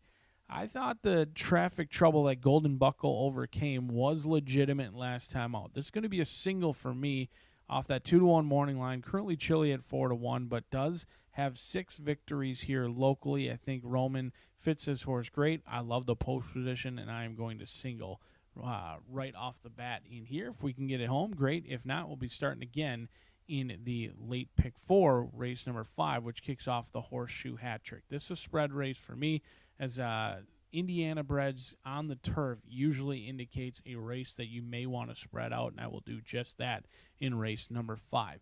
Race number 6 today, 5.5 furlong, non-winners of 2 on the dirt. I thought it was another challenging race. You've got horses all looking for their second career victory. Looks like another spread race in there, as no one seems deserving of favoritism, in my opinion. Some horses coming in off layoffs, some exiting stakes races, and it looks like a lot of vulnerable speed in race number 6. We're going to narrow it down, try to, on the turf in the late daily double in races 7 and 8. We'll use the top 3 selections in 2, 3, and 8 in race number 7. Maiden claimers on the turf looking for their first career turf victory. Midnight Till Dawn, 20-1. Manny Esquivel, Cipriano Contreras, and then you got Chalice along with Cherie DeVoe and Marcelino Pedroza Jr. And then the top selection is Cause a Ruckus for Wayne Catalano, who hasn't shipped very many in here so far this meet, but he is 6 for 8 in the trifecta. Rocco going to be calling the shots in there. And in the last and final thoroughbred race of the card, Maiden Special Weight on the turf course, we're going to go 5, 7, and 9. A couple of first-time starters along with the horse with experience that I like the most in Argendad, Luis Seglin, and Raquelme, who's got his only mount in the finale, as we are 5 minutes away from the Late Fire 5. Good luck.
The horses coming onto the track now for the fourth race.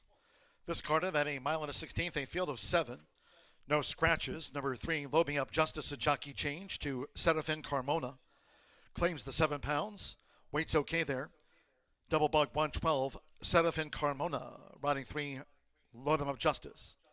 Exacta, trifecta, superfecta. Double pick 3. Starts at the 50-cent late fire 5. Fast and firm.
Less than 1 minute to post time.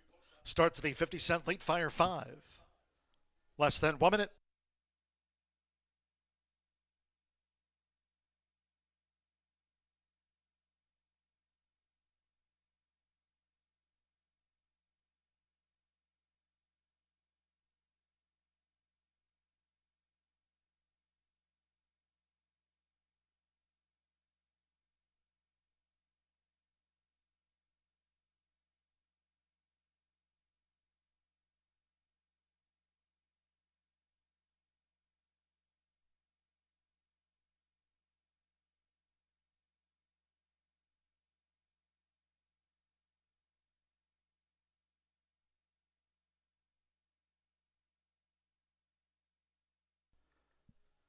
The horses are approaching the starting gate.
The horses have reached the starting gate.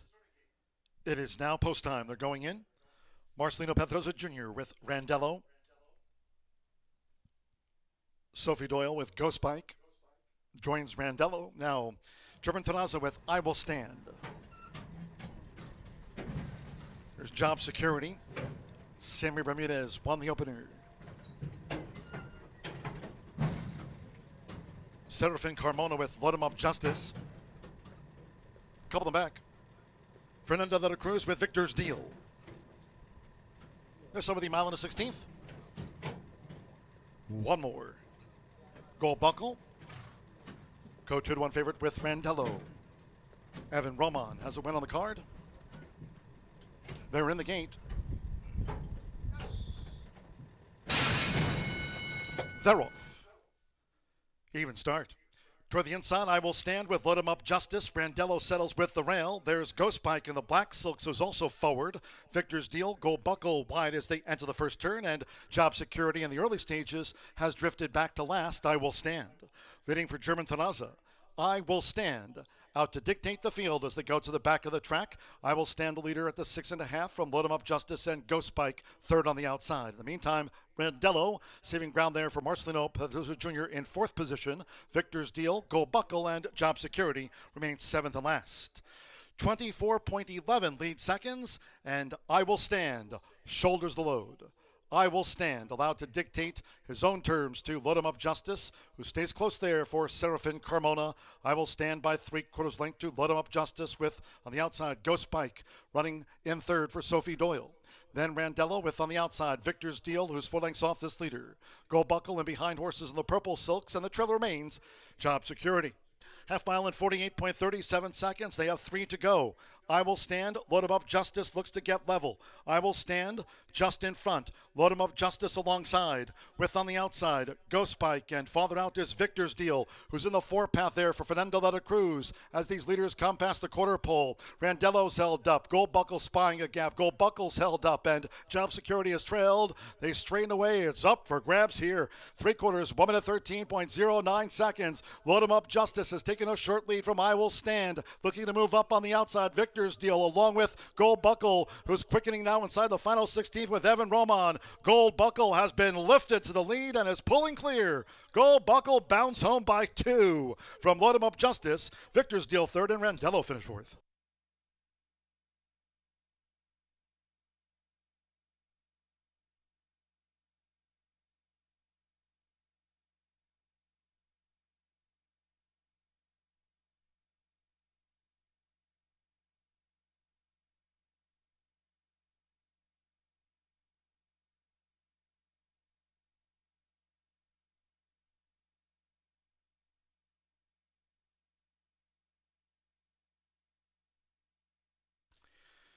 .146.67 after the running of race 4. 7.36, and then a photo for fourth. First, number 7, Gold Buckle at 4-1. 3, Load 'em Up Justice at 11-1 was second. Number 6, Victor's Deal at 3-1 third. Fourth, a photo. Hold all until official. Couple wins on the card for Evan Roman. Here, 4-1, Gold Buckle. Another meet win for John Herron. Michael J. Ryan's Clabbermore Stable LLC. Gold Buckle of 4-1 to start at pick 5.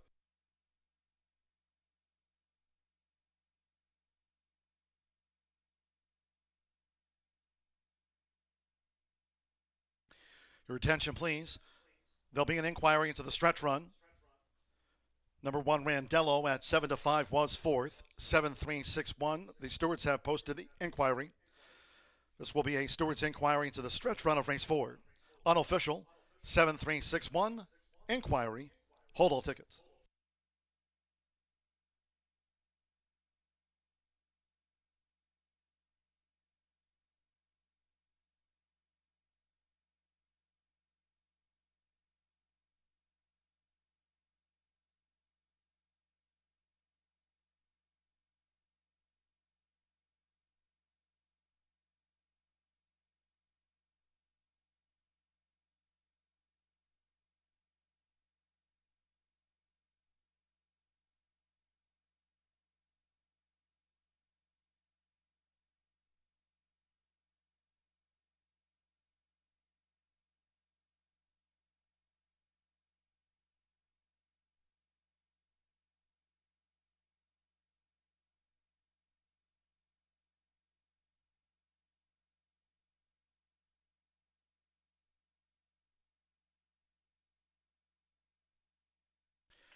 After a review of the stretch run of race 4, the inquiry has been cleared.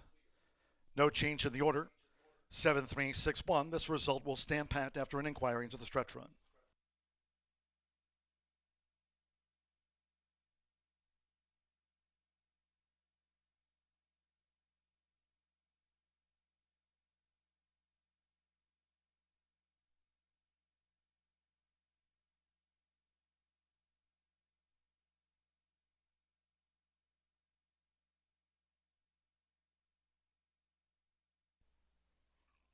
Returning to the Murphy Trailer Sales winner, circle the 7, Gold Buckle. Riding double to start the week for Evan Roman.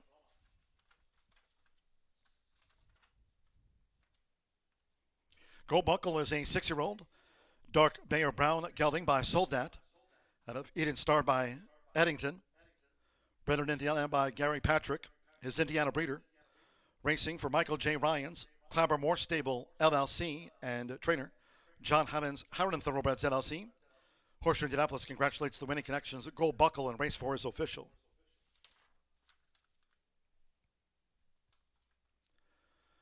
Four to 1 winner. 7-3 exacta paid $146.20. 50-cent trifecta 7-3-6, $134.80. The 50-cent pick 3, 117 paid $13.45. The 6J Starlet Gold Buckle double, $2 double, $1,715 even. Randello fourth, 10-cent superfecta 7-3-6-1 paid $91.72. 146.67. There was a claim on 3, Load 'em Up Justice for $5,000. Load 'em Up Justice was claimed. New owner, Randall McClellan. Trainer Brian Anderson claimed Load 'em Up Justice ran second. 18 minutes away to the 5th race. First of those carded for the turf course in the mile. No scratches. 2 Goody Four Shoes, the jockey Seraphin Carmona. Waits correct there. Seraphin Carmona rides the 2. Goody Four Shoes. Exacta, trifecta, superfecta. Double, pick 3. It starts the late pick 4. Race 5 kicks off the $1 Horseshoe Hat-Trick All Turf pick 3. Course firm, turf rail set at 36 feet this race week. Post time at 4:07.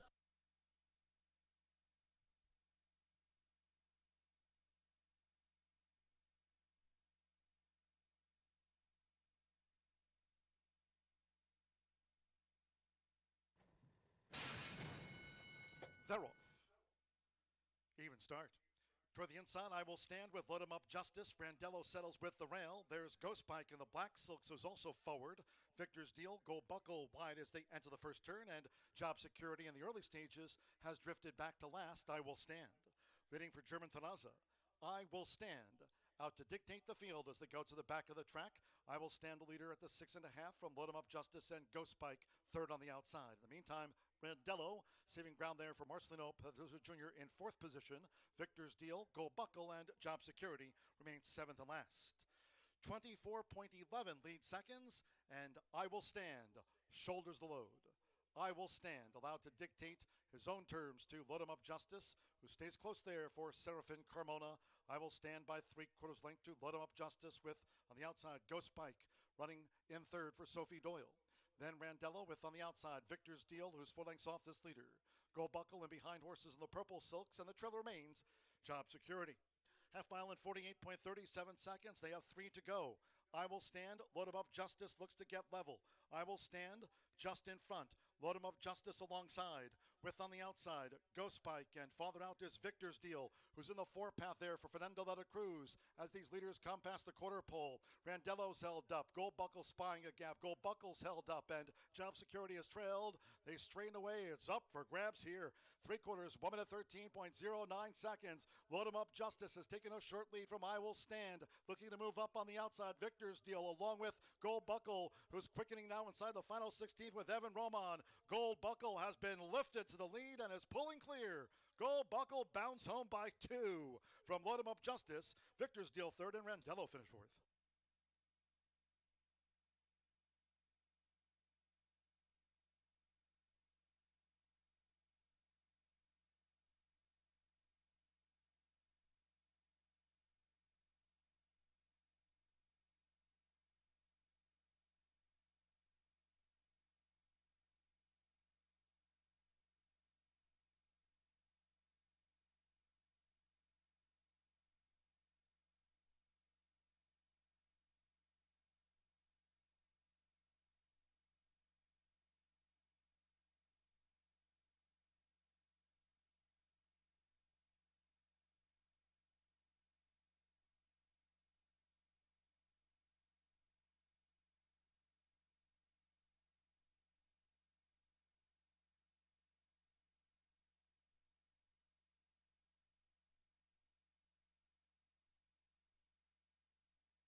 10 minutes away from stepping on one of the most beautiful turf courses in all of the Midwest. Rail setting at 36 feet, turf listed as firm. We've got an allowance race going 1 mile over the turf course. The first turf race of the week. We've got 3 carded today. Race 5, 7, and 8 also kicks off today's Horseshoe Hat Trick. Only 3 of the 8 horses in here have actually been victorious on the turf. I am going to try one of them, who is a big overlay at this point, in Tizzy Justice. Now, overlay is not necessarily a bad thing all the time. Usually when the money is signed on, they usually win. But we did see with Gold Buckle, went off double the price, 4-1 instead of 2-1, and was really a much best winner there. Tizzy Justice hopefully will be the same. 1 for 14. That lone win came here on our turf course, and I am hopeful that second time out this horse will show improvement. Was bet down to below 5-1 in a 9-horse field last time out. I thought was running on okay, kind of an even race, a good race off the layoff. Maybe not necessarily cranked, but Tizzy Justice, like I said, does have something over much of this field, and that is a win on the turf course. Has always been protected, if not in the stakes ranks. Has never been at the claiming condition in here, and I think Tizzy Justice has a little bit of a class edge over a lot in this field. A horse who can be tactical enough to sit close, unlikely to get the lead, but certainly not a late one-run closer by any means. But the horse to catch to cash is probably touchdown pass for KP Thoroughbreds. Ermelina Correa is going to be aboard in here for Michelle Elliott, a 3-year-old filly who takes on older, also takes on winners for the first time. The Dam loved the turf course. Nora's Song, she made over $100,000 on the turf. In fact, I think touchdown pass will move up on the turf. It's just tough to settle for 2-1 for a horse who just broke the Maiden at 36-1 just 11 days ago. Now you'll have to settle for 2-1 on your investment, but no doubt about it, touchdown pass should move up on the turf today. Currently favored at this point off the 6-1 morning line. Thizzle, another big overlay in here. Yolola and Jay Holden, a 5-year-old mare who's 1 for 8. Lifetime winless on the turf. The best finish in 4 turf tries is a 3rd place finish. 6, 3, and 1 as we kick off the Horseshoe Hat Trick. My ticket's going to be on your screen leading up to the race, but the Horseshoe Hat Trick, $1 minimum, 15% takeout, one of the best plays in all the track. We're going to try and get a single home, just as we did in the late Fire 5, 7 minutes away from turf racing at Horseshoe Indy.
The horses called postward now for the 5th race. The first of those carded for the turf course rated firm. The turf route set at 36 feet this race week. We are firm and fast under sunny skies. Here in the Fillies Mares Mile, all 8 run, no scratches. There's a jockey change for number 2, Goody Horseshoes here with, actually no jockey change, pardon me, there's no jockey change for the 2 Goody Horseshoes. So no changes at all. Exacta, trifecta, superfecta. Double pick 3. Starts at the late pick 4. $1 horseshoe hat trick gold turf pick 3. No changes.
We're now less than 1 minute away from post time. Again, there are no changes.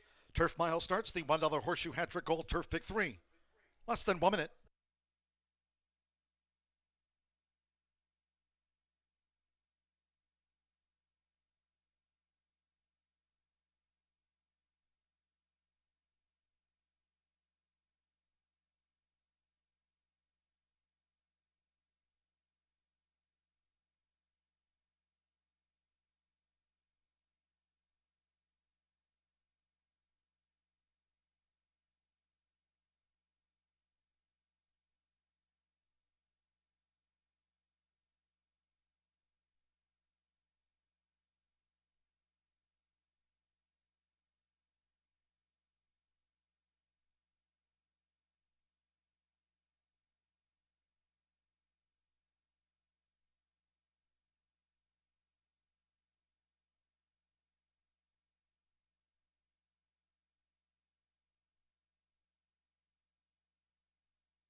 Late scratch number 4, Sierra Empire. Ladies and gentlemen, upon recommendation of the track veterinarian, by order of the stewards, number 4, Sierra Empire, now scratched here from the Fillies Mares Turf Mile. Scratch 4, Sierra Empire, all wagers on the 4 Sierra Empire here in race 5 refunds. 7 and 4 will be the consolation double. 7-4 consolation double. Those using number 4 Sierra Empire in a multi-race wager, rolling pick 5, rolling pick 4, rolling pick 3, now receive the post-time favorite as your substitute in any multi-race wagers on the 4 Sierra Empire, now scratched.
The horses are approaching the starting gate.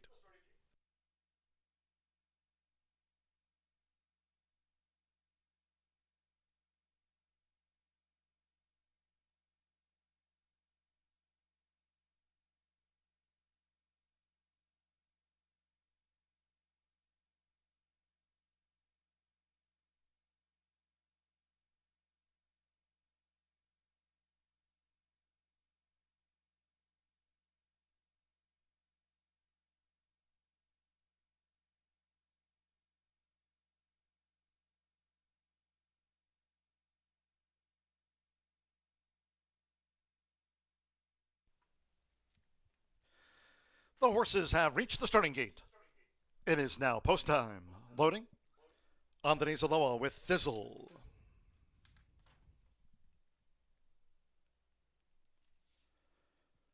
Joseph Belmer with No Trust. Orlando Mejica, Goody Horseshoes coming up.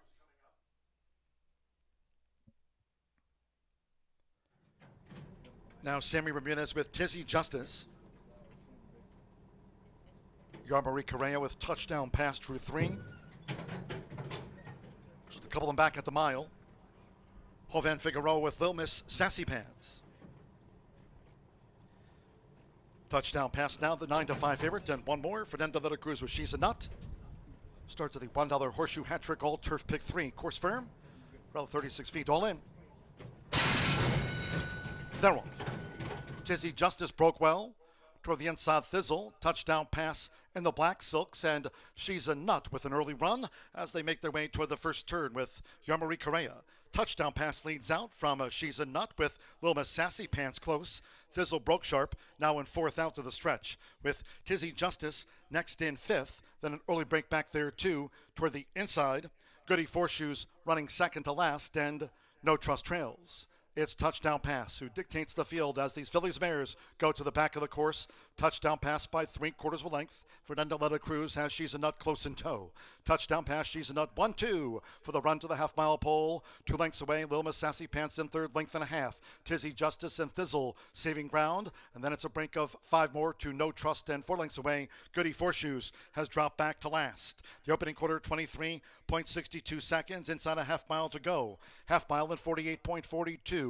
Touchdown Pass, She's a Nut, still these two. With 3 furlongs to go, Tizzy Justice, Thizzle, and Lil Miss Sassy Pants, that next trio. While racing 4 clear from No Trust, and Goody Horseshoes remains a long-looking last coming toward the quarter pole. Touchdown Pass looking to make every yard from She's a Nut, who's been right there as these Phillies mares straighten away. Tizzy Justice and the red blinkers in range, and Tizzy Justice coming with a sweep. Thizzle straightened away in fourth. No Trust, Lil Miss Sassy Pants, Goody Horseshoes tailed off 3/4. 1 minute 12.96 seconds. It's Touchdown Pass as Thizzle is looking to push through for Andres Aloha, coming inside the final 16th, but with Yarmari Correa, Touchdown Pass is keeping on. Touchdown Pass prevails by 3 from Thizzle. Tizzy Justice third, No Trust, and She's a Nut was fifth, well clear.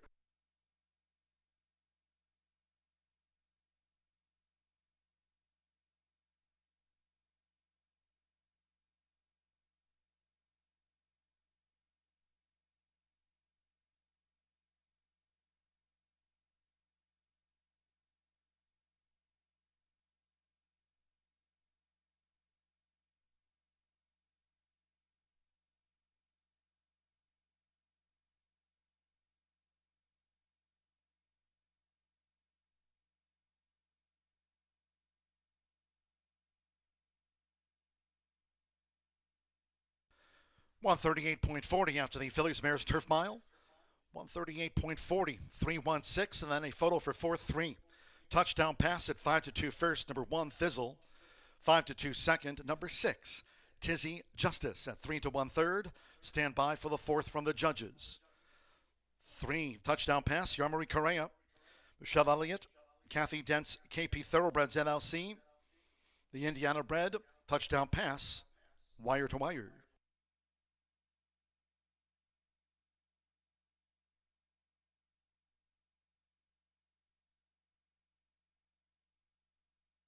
The judges have posted number 5, No Trust fourth, 3-1-6-5.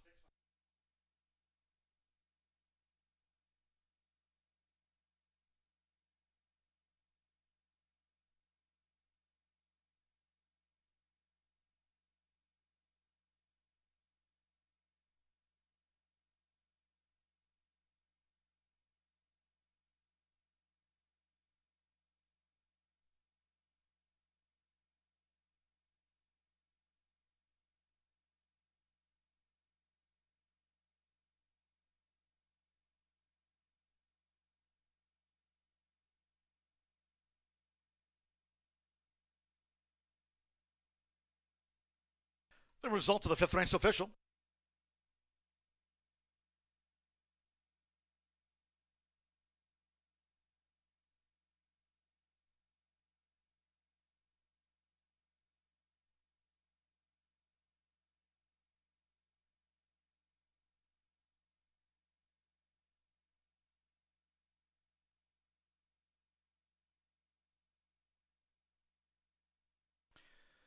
In the Murphy Trailer Sales Winners Circle, the 3 touchdown pass with Yarmari Correa. Touchdown pass, a 3-year-old Bay Filly by Pass Rush. Out of Nora's Song by War Chant, Brennan, Indiana by owner Kathy Dents. KP Thoroughbreds NLC, another winner this month for Michelle Elliott. Horseshoe Indianapolis congratulates the winning connections of Touchdown Pass under strong handling from Yarmari Correa. Results in 5-2 winner to start off the Horseshoe Hat Trick All Turf Pick 3. That popular wager around the nation. 7-3 $2 double paid $50.80. 3-1 exacta $32 even. 50-cent trifecta 3-1-6 and even $23. 7-4 consolation double $11 even. No trust fourth. The 10-cent superfecta 3-1-6-5 $11.11. 50-cent early pick 4 paid $59.50. $293.30, the 50-cent early pick 5 on 5 of 5. 138.40. In the 6th race, Phillies Mare Sprint, no scratches. Here a jockey change for the 2 Queen D to Serafin Carmona. Again, claims the 7-pound apprentice allowance with 14 career wins. Serafin Carmona, the weight's okay on 2 Queen D. Exacta trifecta superfecta. Here comes the 10-cent Grand High 5, first pentafecta wager. Featured on the card today, double pick 3. Post time in 18 minutes at 4:37. Tuesday, Wednesday, Thursday card scheduled this race week. Post time 2:10.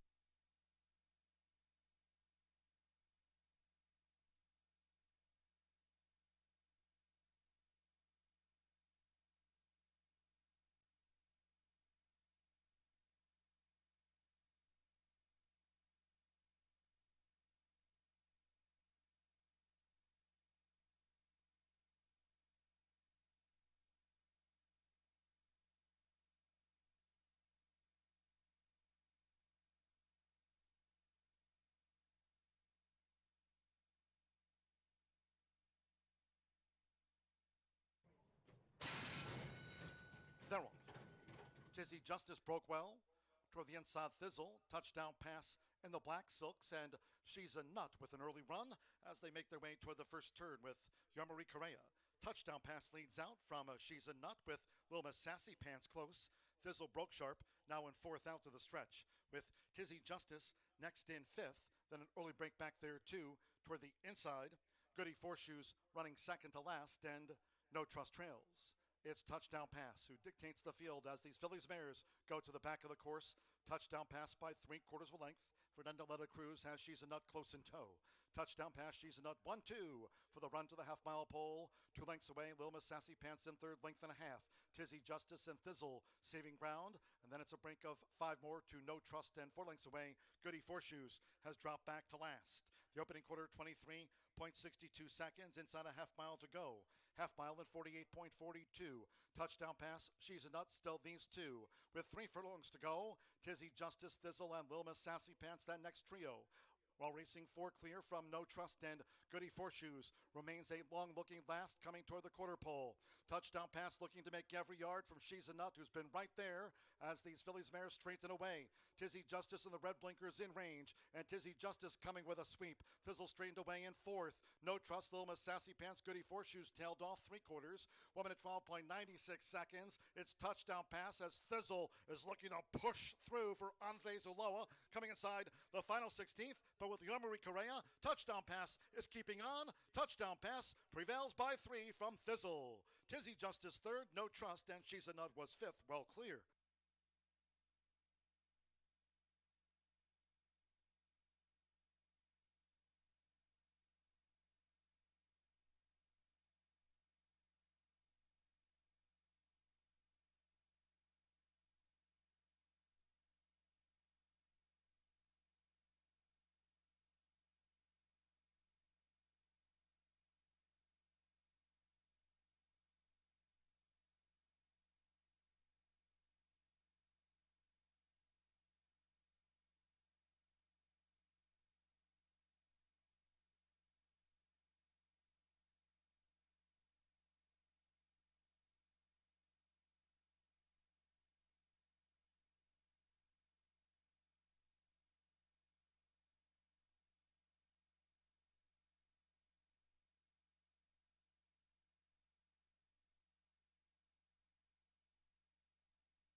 9 minutes to race 6 here at Horseshoe Indianapolis, and we have an Indiana bred. This is actually Indiana sired, 3-year-olds and up, claiming for 15,000, and they're going 5.5 on the main track.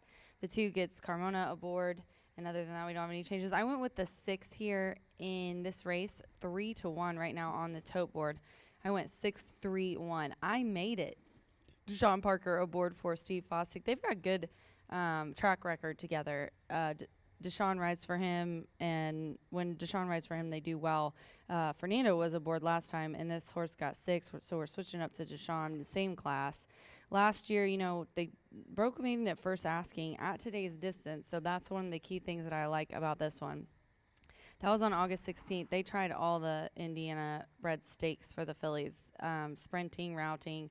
She didn't really do much, but they started her out here, and she got second by 2.5 lengths, and she was well bet in that race as well. But I think honestly, getting back to the particular distance of 5.5, you would think that 6 and 5.5 isn't a big difference, but sometimes the horses it is. Sometimes they just have a niche that they like in the way that they run, and she kind of the 2 times. So when she won, she was about a length and a half to start off the lead. Same for similar for the recent second place finish, was a couple of lengths off of the pace. So she's kind of a stalking type, and I think that will help her here. And I like that Deshaun's up. And then I went with the 3, Jay's Naughty Kitten.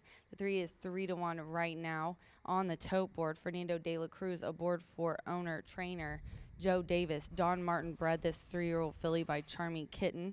Kitten's Joy, obviously, the grandsire there. And then, you know, this one came out at the beginning of the year and was the 3rd, kind of a best of the rest situation. Eyeshadow, she won that race, ended up winning back again, set some pretty tough speed figures in that race, and it was at today's distance. Then was at 5.5 and dropped down to maiden claim for 15 and was second. And then finally we get in the race on May 27th. She wins by 11.5 as the bettor's favorite in that race. She was just kind of set the pace, held on, and drove there into the stretch. I mean, she was already 4.5 coming in the final turn, so a decisive win. We're back to 5.5 here, and she's in first time with winners, but I just can't ignore that last effort. I mean, she really opened up. And Joe's good at repeating those successes. He figures out what works for them, and he's good at repeating when he figures out what works for his horses. She's on her toes in the paddock and looks really good as well. And then the 1 is the favorite, and I put that one in my trifecta, Fair Folly.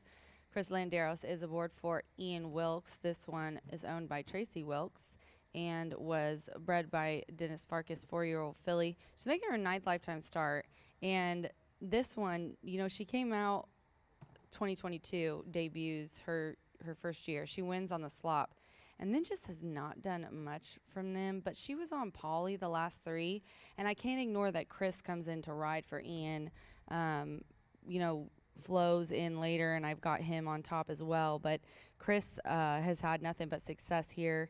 You know, when he started a while ago, he rode here, so he knows the track well, and of his starts that he's had, he's never been worse than 3rd, so he's a good bet to put in the money. So I took that into account looking at this race, and I do think coming from Turfway Park, having some time off, and coming here to Indiana, back where this one has had some success, might be the difference. This one looks good as well in the paddock.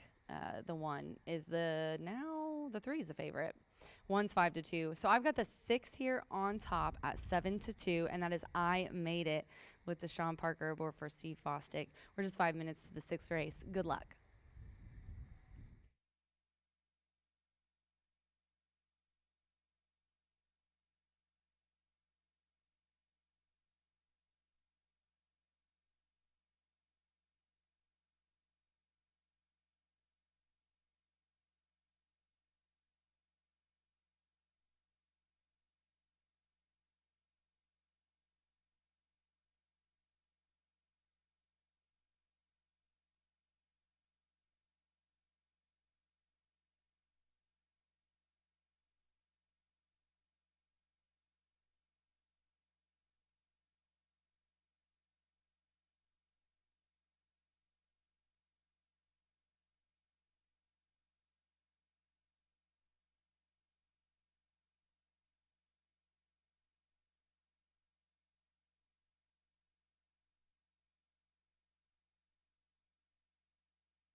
The horses call postword for the 6th race. Fillies mare sprint at 5.5 furlongs, a field of 8. Number 2, Queen D, a jockey change to Serafin Carmona. Once again, claims the 7 pounds with 14 career wins. Weights correct, double bug 114. Serafin Carmona on 2, Queen D. Note the 5, Sneaker Than Sarah. Late word per the stewards, no hind shoe. For the 5, Sneakier Than Sarah. Late word there from the stewards, no hind shoe. For 5, Sneakier Than Sarah, per the stewards.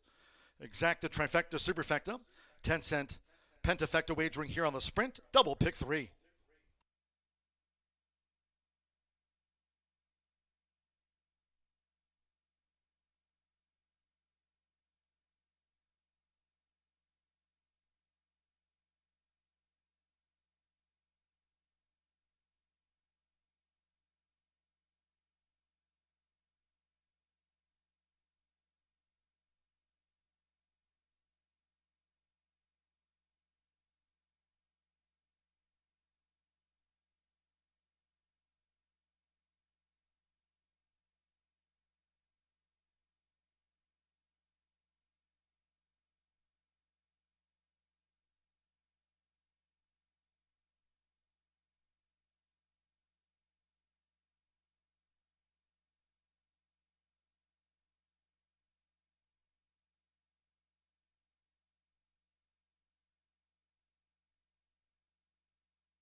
Less than 1 minute to post time. Less than 1 minute.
The horses are approaching the starting gate.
arriving at the gate.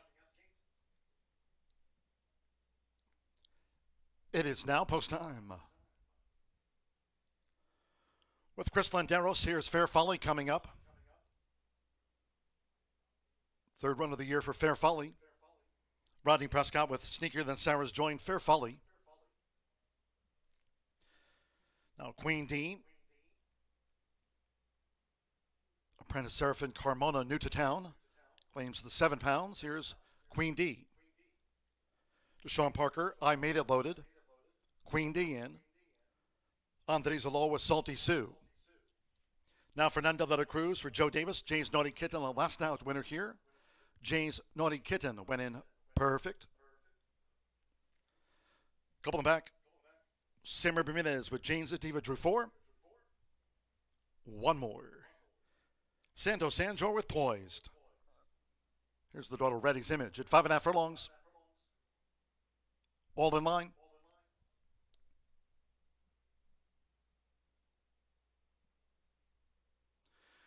And they're off. I Made It broke sharp.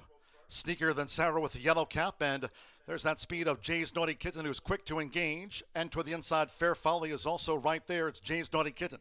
Has taken the early lead for Fernando de la Cruz from sharp starting Sneakier Than Sarah, who chases the pace. Salty Sue is fanned wide. Fair Folly the rail. I Made It after a sharp start, running in 5th. And 4 lengths off these leaders out to 3.5. In the meantime, Jane's Diva got caught in tight quarters there and Poised on the outside. As they round the far turn, Queen D's been beaten for speed and trails the Phillies Mare Sprint. The quarter 22.27 seconds near the quarter pole. At the inside, Jay's Naughty Kitten with Sneakier Than Sarah and Salty Sue fanned wide. I Made It running in 4th. Fair Folly straightens away in 5th with on the outside Poised, and then Jane's Diva, and we trail back still to Queen D. Heads are turned for home. It's Jay's Naughty Kitten. Coming down toward the final furlong, Jane's toward the inside, it's Jay's Naughty Kitten with on the outside I Made It second, Sneakier Than Sarah, and then Fair Folly. Farther back to Salty Sue with Poised, Jane's Diva and Queen D, but close to home with Fernando de la Cruz. Jay's Naughty Kitten wins back-to-back. Jay's Naughty Kitten by 2 from I Made It. Sneakier Than Sarah was 3rd, Fair Folly 4th, and then Poised and Queen D.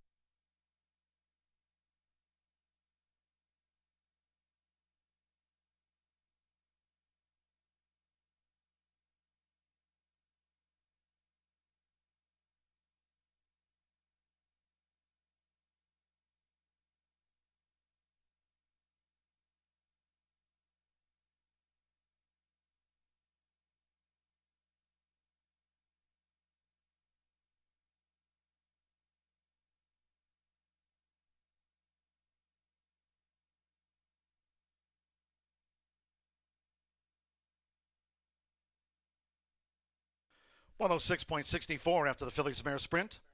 3.651, and then a photo for 5th to determine the pentafecta. 3, Jay's Naughty Kitten at 9-2 first. 6, I Made It.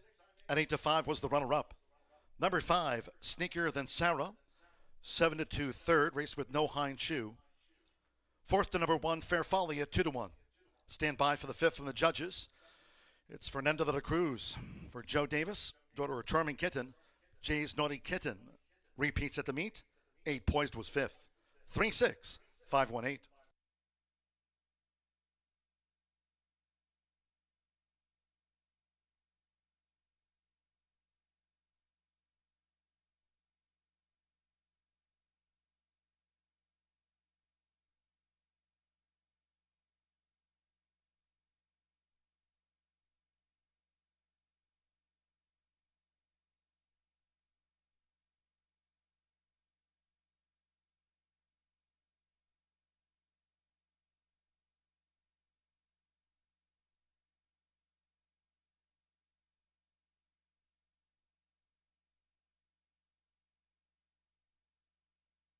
Result official.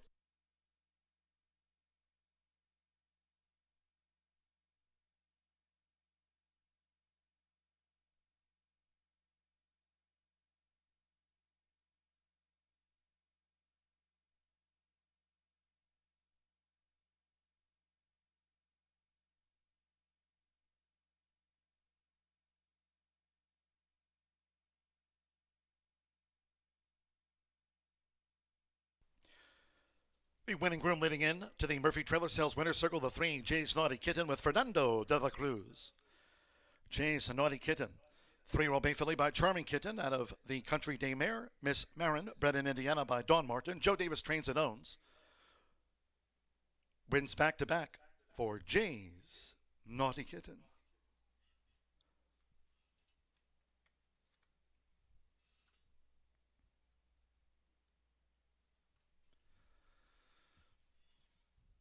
Line to 2 winner in this leg of the late pick 5.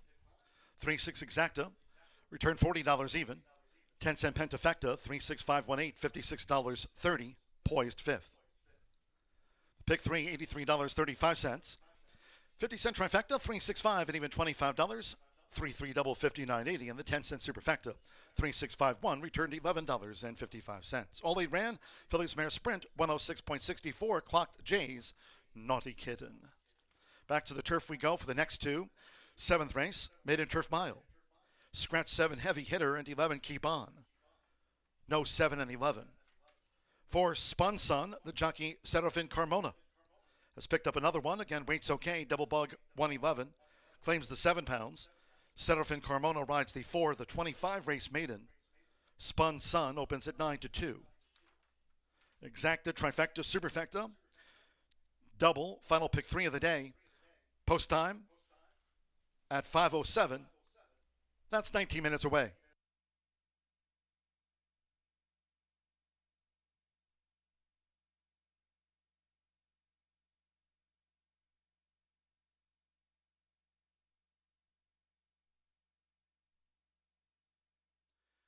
And they're off. I Made It broke sharp.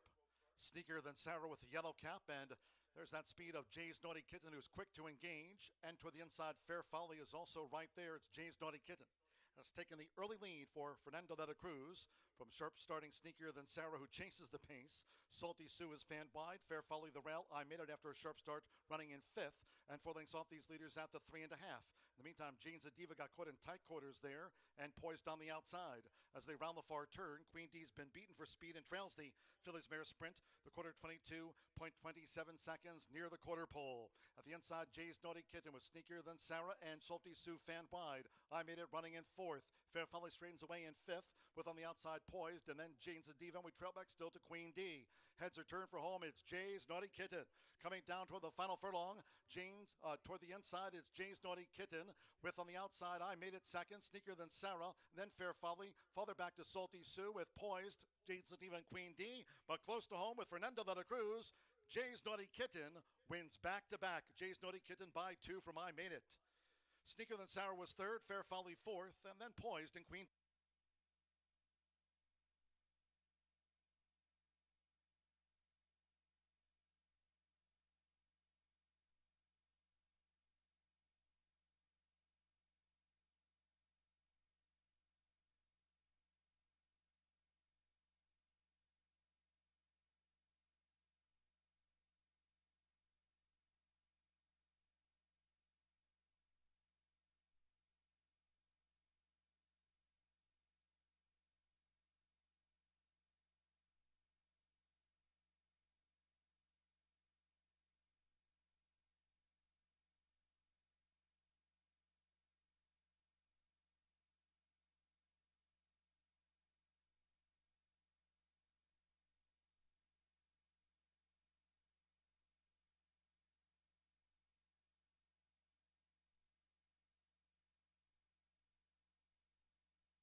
Join us on July 4th for a very special racing program that begins at noon featuring Battle of the Big Mouths.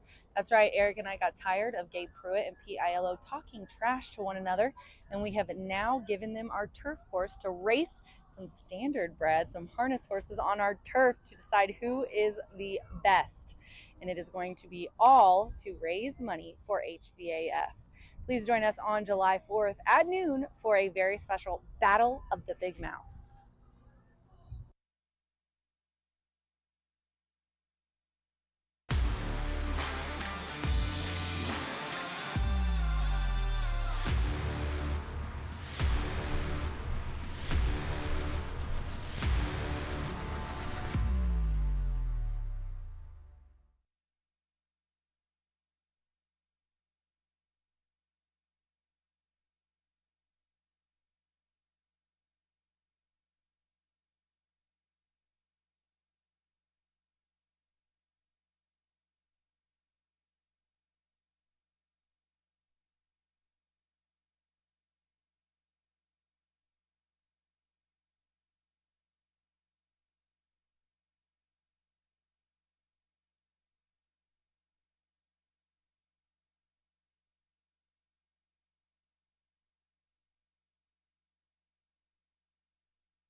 Ten minutes to the seventh race here at Horseshoe Indianapolis. We have a 3-year-old nut maiden claiming for 12.5. This is a mile on the grass. Carmona is on the 4 here. And we did have a late scratch of the 7, which was in my selection, so I replaced it with the 8 and the 11. Keep On is out. The 13, Lola's Bow, does draw in. I'm going to go with the 3, is the co-favorite right now at 5-2, and that is Chalice. This one gets Marcelino Pedroza, one of our top jockeys here, for Cherie DeVoe. She's brought a couple here, and they've done pretty well. I love the group that she's brought here. I think that this horse and Obviously, another one of my selections have dropped down in class, but this is a 3-year-old colt by Constitution, a smart strike mare. Really nice breeding here, and tried March 9th and ended up an even 5th. Goes slow at the start, inside, kind of got stuck between horses. And then May 10th at Churchill, another maiden special weight. This one for 120,000, and it was a mile and an eighth, really long on the grass. And ended up Christian Torres was aboard and also was off slow. So this one's had some trouble with the brake. Marcelino's aboard. We're dropping down in class and has put in some work since that race. May 25th, a work at Churchill. That was just breezing. June 1st from Churchill as well, 48 breezing. And then, or June 1st and then June 8th, another one, 48 and 4. I'd really like to see a gate work for this one since there's been a couple of missed breaks. But Chalice, I think, with the drop down in class and Marcelino aboard, I really like. And then I went to the far outside to the 10. The 10 is 7-2 right now on the tote board. Wissam Sharaf. This is a first-time gelding by Honor Code, Ghost Zapper Dam, and just draw a line through that fairgrounds race. If you go back to Monmouth, it was second in a similar little bit lower in class, not similar, I shouldn't say, because it wasn't maiden claiming. But this is first time in maiden claiming for this 4-year-old, as well as my top selection, but has had a second, even though this one was off slow, got out a bit slow in the last race. So another one, problems with the brake, but has put in some work since its last start, and I think is looking for improvement. This one was trained by Todd Pletcher, switched barns to Andrew McKeever, and ran in one of those a mile and an eighth races at fairgrounds. So now we're cutting back in distance as well, just like my top selection, to the flat mile. And I think all of that will make a difference. Alex Concepcion is aboard. And then I put in the 8 here, is 3-1 right now. Cause a Ruckus. Joe Rocco Jr. aboard for the Cat Man, one of my favorite human beings. 3-year-old gelding by Noble Mission. Tommytown Thoroughbreds has bred and owned this gelding, who was second last time by just over a length. And Rocco rode that day at Churchill, and it was a flat mile. It was claiming for 10. I think this is comparable to those Churchill races, even though it was a 7-horse field. Kind of got a wide trip in there, and that was on June 5th. Coming back and trying the route for the 3rd time, but only the first time this one has ran on turf, and the first time it's routed on turf. Has routed on poly, has ran a mile on dirt, sprinted on poly. So we're switching things up here. I think it's going to be a big, it's going to really rely on the break here, especially since my top selections are both dropping down in class, and they're both dropping down in distance, but they both kind of missed the break. But I think that they'll be able to get out here with an easier group. 3-10-8 for me here in the 7th race. Good luck.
The horse is stepping onto the track now for the 7th race. This Maiden Turf Mile. A field of 11, scratch 7 heavy hitter and 11 keep on. Scratch the 7 and number 11. For Spun Sun, the jockey changed there to apprentice Serafin Carmona. Claims the 7 pounds, waits okay. Double Bug, 117. Serafin Carmona rides for Spun Sun. Exacta, Trifecta, Superfecta, 10-cent Pentafecta, double, final pick 3 of the day on the Maiden Turf Mile. Near post time.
Less than 1 minute to post time.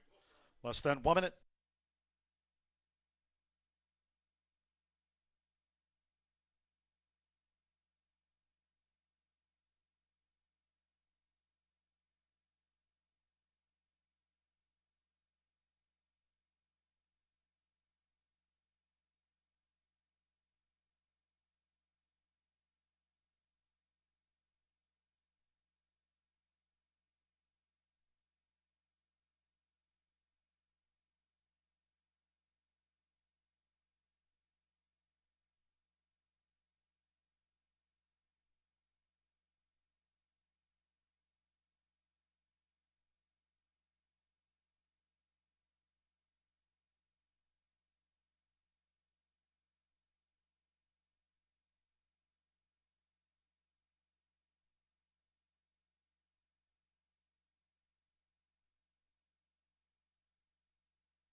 The horses are approaching the starting gate.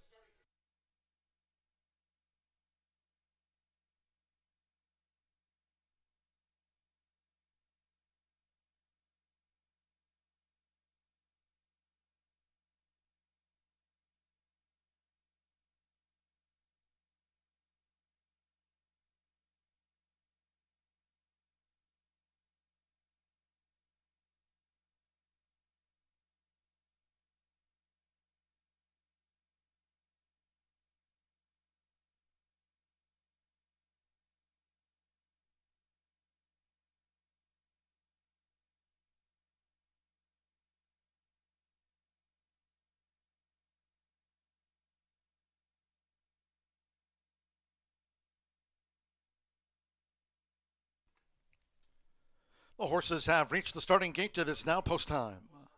They're going in. Boxster with Let It Ride Clyde. Here's Midnight Till Dawn.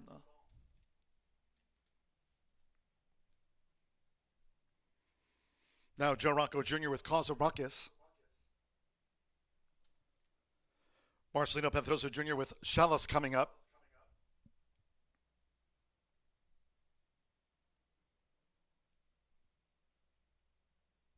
Elm Street loaded for the Maiden Mile. Serafin Carmona with Spun's Son drew 4.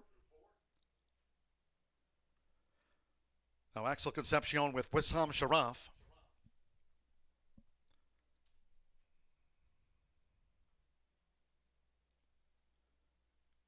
Hilton Head.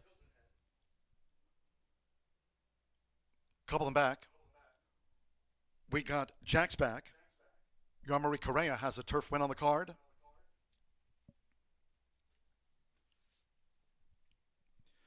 Chalice 5-2 favorite. One more, Jose de Calme with Lola's Bow. Turf firm rail at 36 feet this race week, and that is Midnight Till Dawn, Fractious in the gate, Midnight Till Dawn. Manny Esquivel getting set to climb back on board Midnight Till Dawn, if in fact not backed out of the gate for a veterinarian review. Indeed, that's what's going to happen here. Midnight Till Dawn being backed out. Quick once over by the track veterinarian at the mile start. All the other maidens in. 11-1 Midnight Till Dawn. Chalice 5-2 favorite.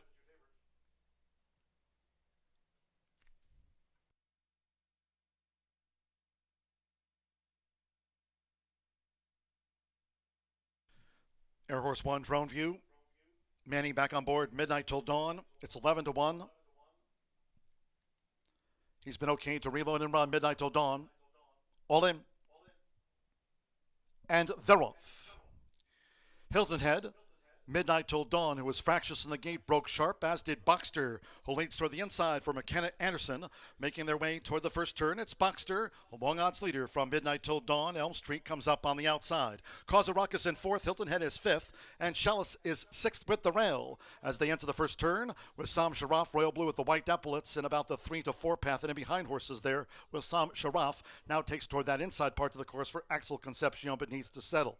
Then on the outside, we got Jack's back. They have 5 furlongs to run. Let It Ride Clyde, and Lola's Bow has drifted back to 11th and last. The first 2 of 8 furlongs in 24.04 seconds for the run to the half-mile pole with Deshaun Parker. It's Elm Street who dictates the field in front of Cause of Ruckus, who's now gained second from Boxster in the green cap. With on the outside, Hilton Head, and as they make this run toward the far turn, and farther out, up there is Spun Sun, who's now gained 3rd from Midnight Till Dawn. Hilton Head is losing ground with Boxster toward the inside, also beating a retreat. Chalice is 7 from the front as they round the far turn. With Sam Sharaf, we got Jack's back wide. Lola's Bow just relegated Let It Ride Clyde to last. Half mile, 49.16 seconds. Elm Street as Cause of Ruckus looms up as they come past the quarter pole with Spun Sun in range. Midnight Till Dawn with Sam Sharaf is quickening, trying to within 4 lengths off these leaders. Turning for home, Spun Sun, sweeping for Serafin Carmona. Cause of Ruckus toward the inside has the lead for Joe Rocco Jr. with 1 furlong to go. It's Cause of Ruckus from Spun Sun. Midnight Till Dawn with Sam Sharaf is staying on. Elm Street gives way with on the outside Chalice, who's mounting a late charge but close to home. Cause of Ruckus, Joe Rocco Jr. for Wayne Catalano. Cause of Ruckus at the shoe from Chalice. Spun Sun was next with Sam Sharaf. Midnight Till Dawn. Elm Street flattened in the home run. Lola's Bow beat a few home. Let It Ride Clyde. Let's get Jack's back. Hilton Head and Boxster was last to pull up.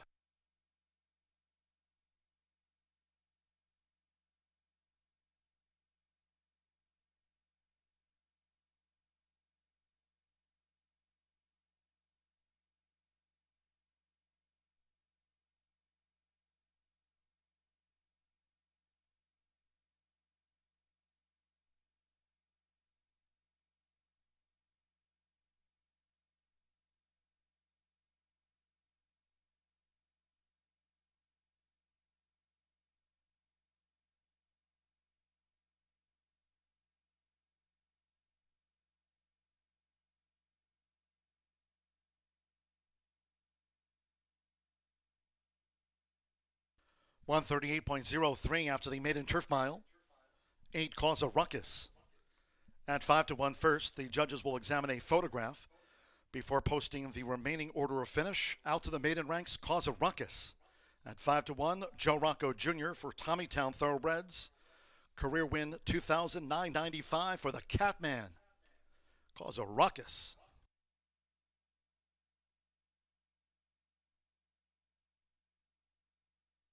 The judges have posted number 4, Spun's Son. 5-1 second under the apprentice. 3 Chalice at 3-1 third. 10 Wissam Sharaf. 5-2 fourth and 2 Midnight Till Dawn for the Pentafecta. 8-4, 3-10 2. Cause a Ruckus has beaten home Spun Son Chalice, Wissam Sharaf, and Midnight Till Dawn fifth.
Result official.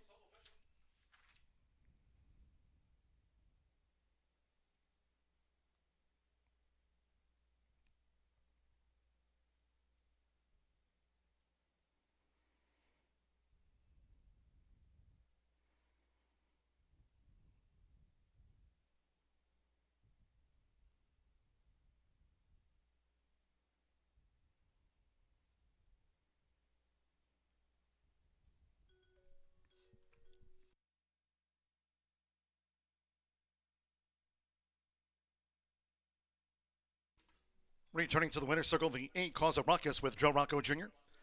Cause a Ruckus is a 3-year-old big gelding by Noble Mission out of the unbridled song mare, The Incident, bred in Kentucky by Tom Stull's Tommytown Thoroughbreds LLC and trained by the Catman. Career win $2,995 for Wayne Catalano. Cause a Ruckus out to the maiden ranks.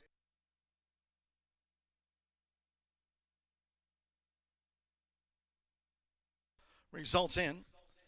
The 10-cent Pentafecta paid $85.80. 8-4 Exacta 71.20, 50-cent Trifecta 8-4-3 $60.90. 3-8 double 82.40. The 10-cent Superfecta $31.82. Wissam Sharaf ran fourth. 50-cent Pick 3 3-3-8 $77.75. Midnight Till Dawn ran fifth for the Grand High Five. 138.03 Race 8. This maiden 3-year-old fillies Turf Mile, Scratch. The 1, Senora Doro. 2, Alimony. 3, Starlight Love. Marcelino Pedroza Jr. rides the 4, Blue Hairdo. Marcelino Pedroza Jr. on the 4, Blue Hairdo. Scratch the 6, Lauriston. 11, Cleopatra Celine. 13, Mishka, and 14, Leo Toro. Scratch 1, 2, 3, 6, 11, 13, and number 14. Again, Marcelino Pedroza rides the 4. Exacta Trifecta Superfecta, 10-cent Pentafecta. Start of the late double in the 9th. Scratch there, the 11, Relentless Annie. Final maiden quarter horse dash of the day of the 300 yards. Fast track headwind, 9th race, scratch number 11. Post time for the maiden 3-year-old fillies Turf Mile in 19 minutes at 5:39. Firm and fast for the final 2.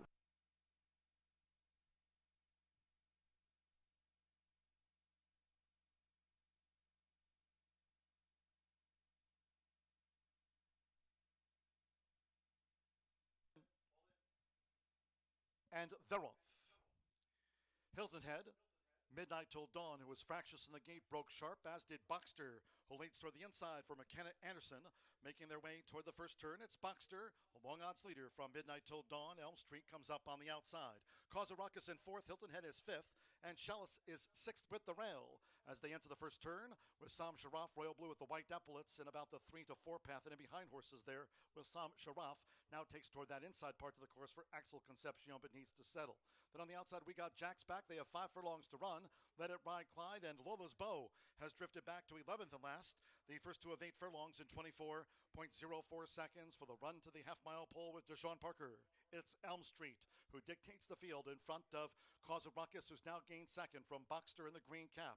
With on the outside, Hilton Head, and as they make this run toward the far turn and farther out, up there is Spun Sun, who's now gained third from Midnight Till Dawn. Hilton Head is losing ground with Boxster toward the inside, also beating a retreat. Chalice is 7 from the front as they round the far turn. With Sam Sharaf, we got Jack's back wide. Lola's Bow just relegated Let It Ride Clyde to last. Half mile, 49.16 seconds. Elm Street as Cause of Ruckus looms up as they come past the quarter pole with Spun Sun in range. Midnight Till Dawn with Sam Sharaf is quickening, trying to within 4 lengths off these leaders. Turning for home, Spun Sun, sweeping for Serafin Carmona. Cause of Ruckus toward the inside has the lead for Joe Rocco Jr. with 1 furlong to go. It's Cause of Ruckus from Spun Sun. Midnight Till Dawn with Sam Sharaf is staying on. Elm Street gives way with on the outside Chalice, who's mounting a late charge but close to home. Cause of Ruckus, Joe Rocco Jr. for Wayne Catalano. Cause of Ruckus at the shoe from Chalice. Spun Sun was next with Sam Sharaf. Midnight Till Dawn and Elm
There was a claim from the 7th race, Maiden Turf Mile.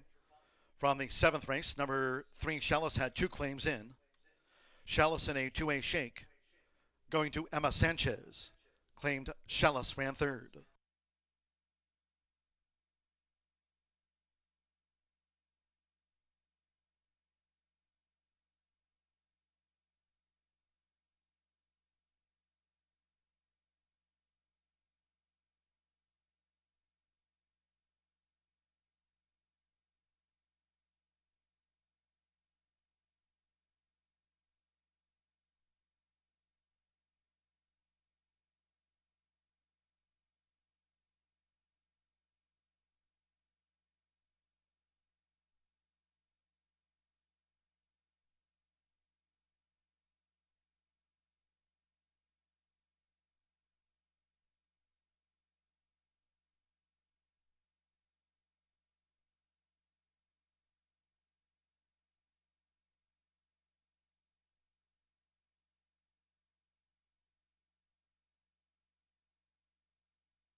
The results are in for today's contest, and we had 3 online winners. Nate Brannon, Andy Blank, and Eddie Caldwell will all share a $500 jackpot.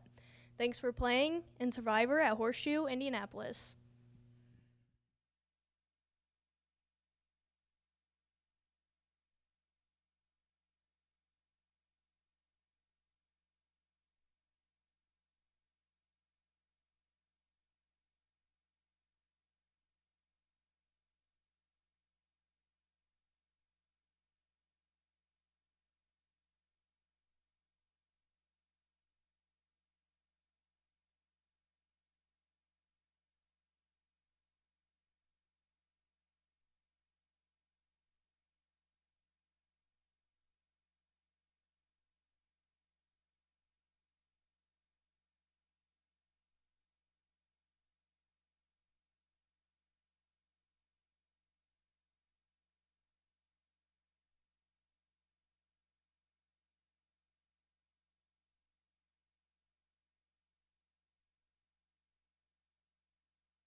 9 minutes away from the finale, or at least the thoroughbred finale here at Horseshoe Indianapolis. I heard a rumor that Rachel is going to take you through the 300-yard sprint, a very special quarter horse rendition of some handicapping for Miss Rachel, doing her specialty, the quarter horses. A couple of scratches to go over in this race. In fact, plenty of scratches, a few more than a couple.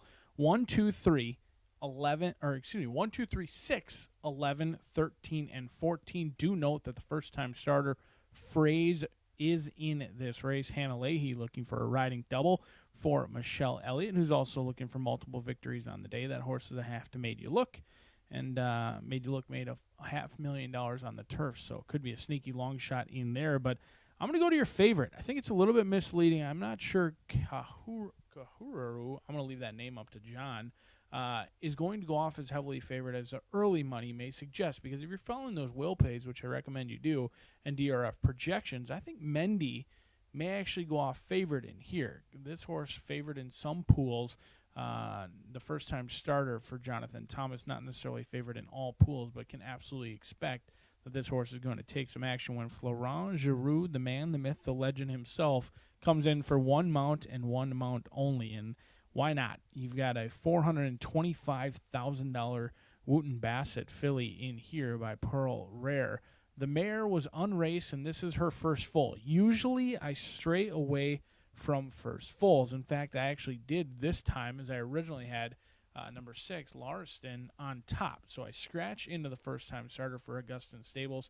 They had a ton of horses last year, both running here and horses debuting here, and all of them took action. Some of them went to the winner's circle. Others of them were beat at very low odds. But it's really no surprise that a firster for Augustin Stables is taking action in here for Jonathan Thomas. All he's done is win at a measly 40%.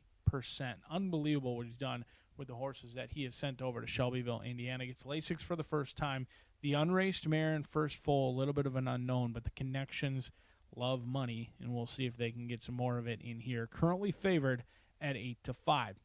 Horse with experience is Argentina Dad, Raquelme, and Luis Seglin trying to team up in here. 3-year-old filly who wasn't $425,000 at the Keeneland sale, $5,000, a bargain price in here. This is a horse who has run against some very tough customers. In fact, last time out lost to a good one, and quietly.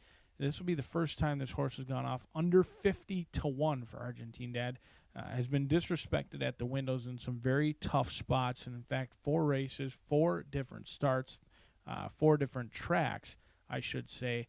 They've asked a lot of this 3-year-old filly. Debuted at Turfway, then went to Keeneland on the turf, then over to Churchill Downs, now trying their luck with some class relief in here, but has been a big number in the 3 career starts. Hasn't really picked up her feet. She's got a late running style that could be conducive to success in here, but the class relief alone certainly makes her a player. She's faced some tough foes elsewhere.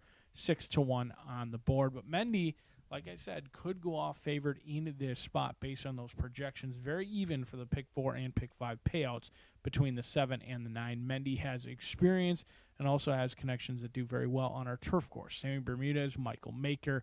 These guys win races, and they win at a high clip, and surprisingly, despite the connections, they usually win at a decent price as well. Their return on investment so far this year at Horseshoe Indianapolis is $3.29. That's unbelievably good. 3-1 on your money. Sammy Bermudez has figured out our turf course, and I think he is a huge factor anytime he gets aboard or in the saddle on the turf. This 3-year-old filly by Mendelson. She was sucked into a hot pace last time out. They went sub-23, sub-48, going a mile and a 16th, and that was on a good turf course. She sat very close. She wasn't on the lead, but she certainly wasn't benefited by how hot that pace was. I thought she stayed on better than all the others, despite being in chase mode. But at the end, the final 16th of a mile, I think that hot pace did her in.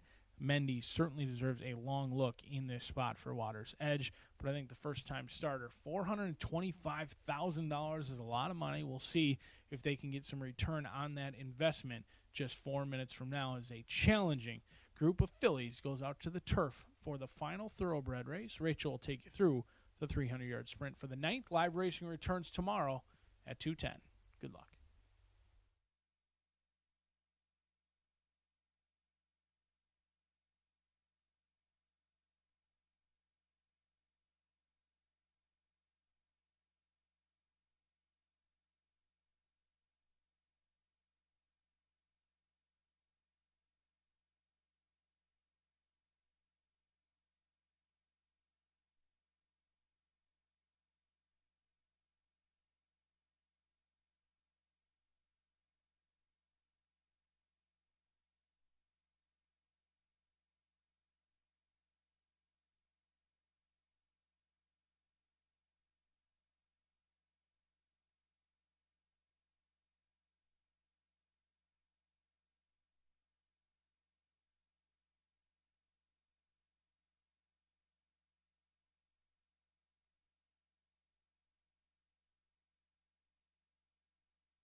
Maiden 3-year-old fillies called postword for the 8th race, this turf mile.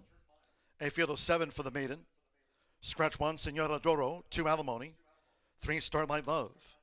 Take out the 6, Lauriston. 11, Cleopatra Celine. 13, Mishka. And 14, Leo Toro. Scratch 1, 2, 3, 6, 11, 13, and number 14. For Blue Hairdo, the jockey there, Marcelino Pedrosa Jr. on 4, Blue Hairdo. Exacta, Trifecta, Superfecta, 10-cent Pentafecta starts at the late double. Turf course firm, rail at 36 feet and nearing post time.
Less than 1 minute to post time. Less than 1 minute.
The horses are approaching the starting gate.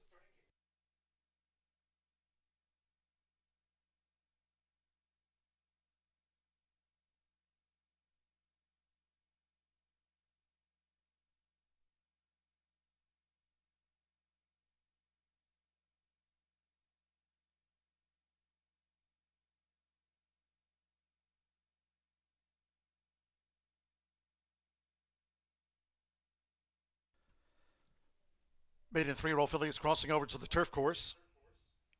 Arriving at the mile start.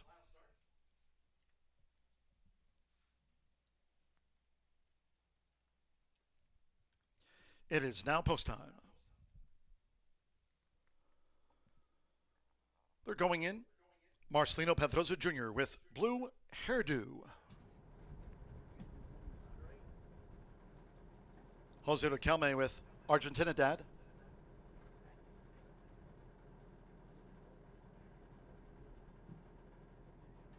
Argentina Dad has joined Blue Hairdo. Now Florent Giroux with the debuting Wooten Bassett filly, Kahuraru. 6-5 on Kahuraru. Joseph Belmer with Undercover.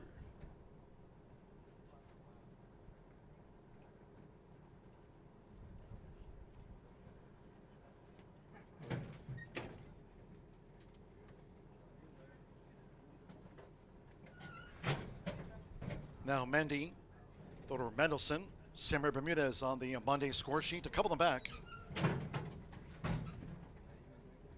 Alex Achard with Purr Factor. One more, first time starter.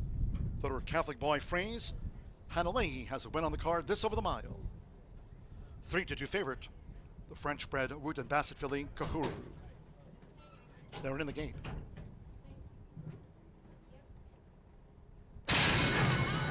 They're off. Good start for the newcomer, Kahuraru. Undercover. Mendy going for an early bid. And right there is Perfector as they make their way toward the first turn. Undercover. Mendy. Perfector across the course here in the early stages. In the meantime, Kahuraru, white with the green halves and cap in fourth out to the stretch. And then comes Phrase in fifth. An early break back there to Argentina Dad. And the one well back as they go to the back of the course, Blue Hairdo trails. So 5 furlongs to go. These three, Mendy between horses, Perfector on the outside, and Undercover with the round the black cap. They're vying for it for the run to the half-mile pole. 22.90 for the first 2 of 8 furlongs. In the meantime, Kahuraru tracks this battle from fourth, while racing 7 clear from Argentina Dad, who's next, while 6 lengths away to the other newcomer, Phrase, and Blue Hairdo remains a long-looking last. Half mile, 46.38 seconds. They traverse the far side of the course. Undercover, Mendy between horses, and on the outside, Perfector is just the leader for Alex Achard coming toward the quarter pole. Kahuraru, she's picking up nicely on the outside, so it's Perfector who leads Undercover. Kahuraru continues a steady gain. Mendy strains away in fourth. Argentina Dad is next, and then farther back to Phrase and Blue Hairdo as these maiden 3-year-old fillies straighten away after 3 quarters in 1 minute 11.26 seconds. Undercover, Perfector, Kahuraru, and Argentina Dad in the red cap. Mendy is running in fifth. They come past the 16th, the daughter of Wooten Bassett. It's Kahuraru who's taken the lead close to home, running on Argentina Dad. Kahuraru, first up on debut with Florent Giroux. Kahuraru by 2. Argentina Dad was second, Undercover third, and then Mendy with Perfector.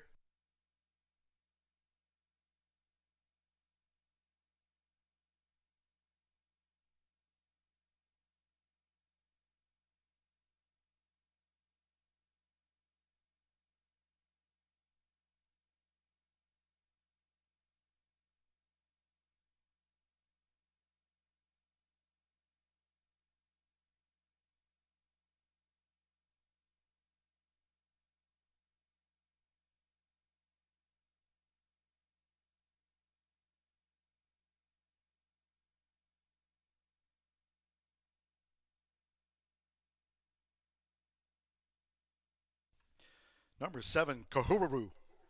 At 8-5 was first. It is a photo for second after the turf mile. Hold on until official. Wooten Bassett filly here. Florent Giroux for Jonathan Thomas, an Augustin stable win. 137.99, Kahuraru.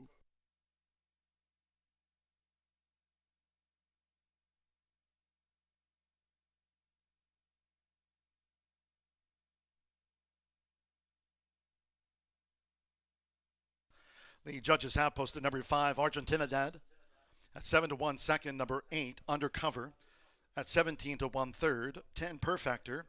5-2 fourth, and 9 Mendy was fifth. 7-5, 8-10, 9.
Result official.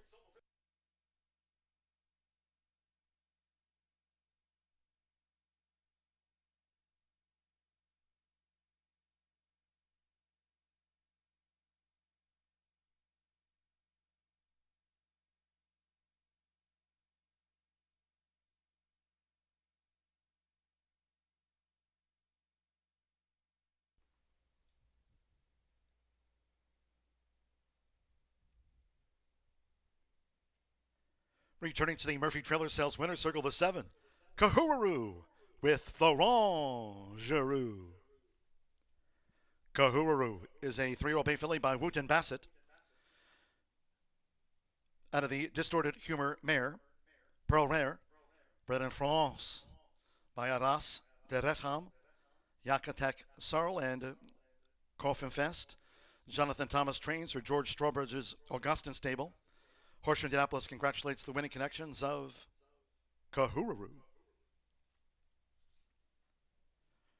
Results in. Pentafecta paid $45.05. The 7-5 exacta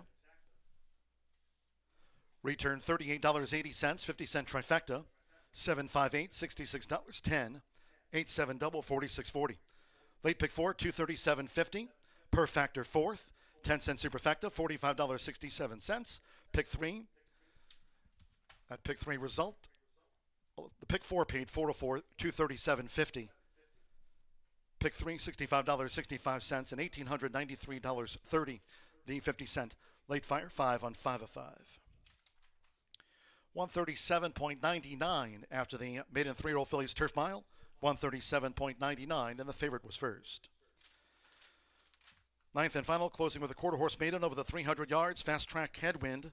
Scratch the also eligible 11. Relentless Annie scratch 11. Overweights the 1, the Magic Dragon Lady plus 5. 2 KLT High Dollar Honey 2 over. 3 Queen of a Beach 5 over. 4 Chocolate Kiss plus 3. 6 Will Rock Your World 3 over. 7 Beach Bikini 5 extra pounds. 9 Thistle Hill 3 over. Scratch the also eligible. Exacta Trifecta Superfecta. 10-cent quarter horse Pentafecta. Post time in 15 minutes at 6:06. Maiden 3-year-old fillies turf mile. Race replay coming up next.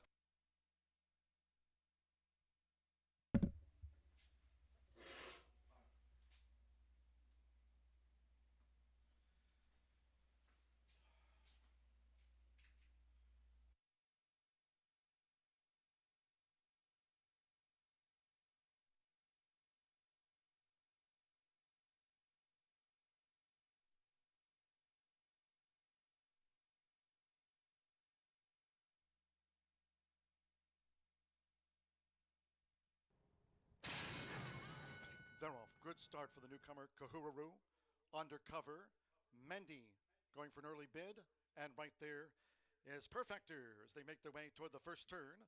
Undercover, Mendy, Perfector across the course here in the early stages. In the meantime, Kahuraru, white with the green halves and cap in 4th out to the stretch. And then comes Phrase in 5th. An early break back there to Argentina Dad. And the one well back as they go to the back of the course, Blue Hairdo Trails. So 5 furlongs to go. These 3, Mendy between horses, Perfector on the outside, and Undercover with the Realm of Black Cap. They're vying for it for the run to the half-mile pole. 22.90 for the first 2 of 8 furlongs. In the meantime, Kahuraru tracks this battle from 4th, while racing 7 clear from Argentina Dad, who's next, while 6 lengths away to the other newcomer, Phrase, and Blue Hairdo remains a long-looking last. Half-mile, 46.38 seconds. They traverse the far side of the course. Undercover, Mendy between horses, and on the outside, Perfector is just the leader for Alex Achard coming toward the quarter pole. Kahuraru, she's picking up nicely on the outside. So it's Perfector who leads Undercover. Kahuraru continues a steady gain. Mendy straightens away in 4th. Argentina Dad is next. Then farther back to Phrase and Blue Hairdo as these maiden 3-year-old fillies straighten away after 3 quarters in 1 minute 11.26 seconds. Undercover, Perfector, Kahuraru, and Argentina Dad in the red cap. Mendy is running in 5th. They come past the 16th, the daughter of Wooten Bassett. It's Kahuraru who's taken the lead close to home, running on Argentina Dad. Kahuraru, first up on debut with Florent Giroux. Kahuraru by 2. Argentinidad was second, Undercover third, and then Mendy with Perfector.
Race 9 is our quarter horse event for the day, and it's a 3-year-old and up maiden, 300 yards. I've got 10-4-3 in here. I went with the outside horse, a little bit of a long shot, and that is Special Lil Marfa. Fernando Morin aboard for Natasha Perez. She's been hot as of late and is high percentage with 26% win clip and 52% in the money. Just came off a second place finish on May 8th in a maiden and lost by a length, and the third place winner in there came back to win, 3-year-old filly by the Marfa Lights and Ivory James Dam, 250 yards, and today we're going 300. And then I'm going to go with the 4, A Chocolate Kiss. A Chocolate Kiss gets Diego Bosanegra aboard for Natasha. So I've got Natasha going 1-2 here, and another one, same situation, was in a maiden, and it was 330 yards, ended up missing by a length. This one's a 3-year-old filly by Just a Chicks and another Ivory James. So we'll see how that goes, but she's been hot as of late. And then I rounded out with the 3 here, Queen of a Beach. Obviously, with the beach in there, it's a 3-year-old filly by Escondido Beach. Really nice breeding on this one. Danny Martinez aboard for owner-trainer Tony Cunningham. We all know he has a lot of success with thoroughbreds and quarter horses. And this one, I think, really just didn't kick in, has shown some kick in the past and been close. And I think the connections and the breeding this one hasn't shown what all it can do. And it's dropping down to 300 yards, where this one has been the closest, missing by a length and a 3/4, less than a length in its race on July 22nd of last year. So I have 10-4-3 here in the 9th race at Horseshoe Indianapolis in the last race of the day. Good night, everybody.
Stepping onto the track now for the 9th and final.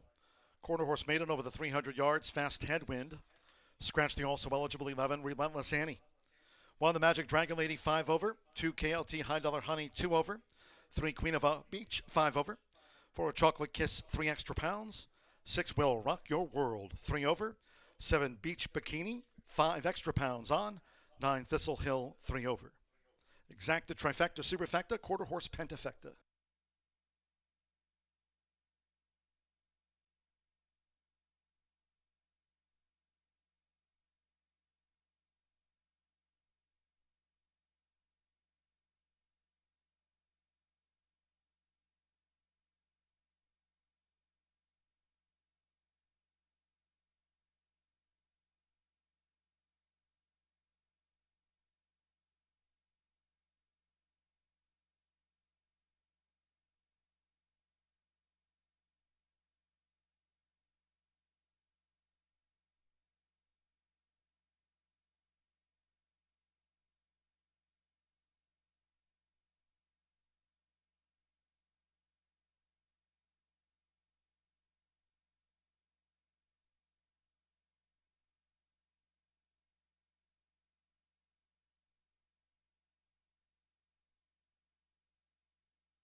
The horses are approaching the starting gate.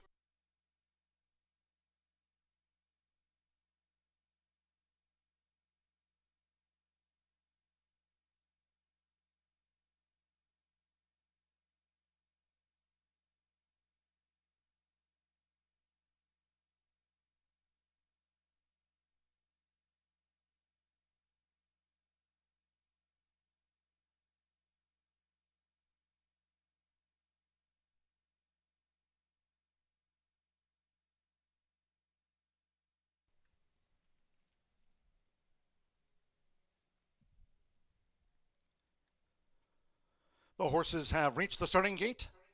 It is now post time. Rolanda Pena with the Magic Dragon Lady first in. Will Rock Your World.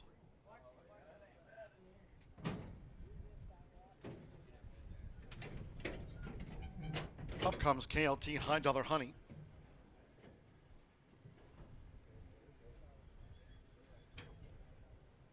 Beach Bikini went right in. KLT High Dollar Honey.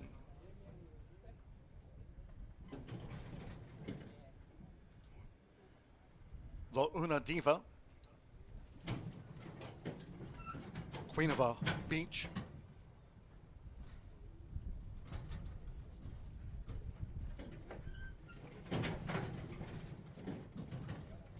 Thistle Hill loading. A Chocolate Kiss.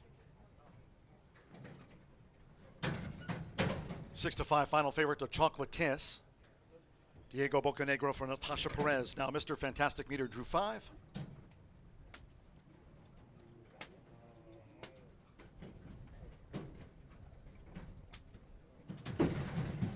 Acting up in the gate there. Queen of a Beach. Flipped in the gate. Queen of a Beach.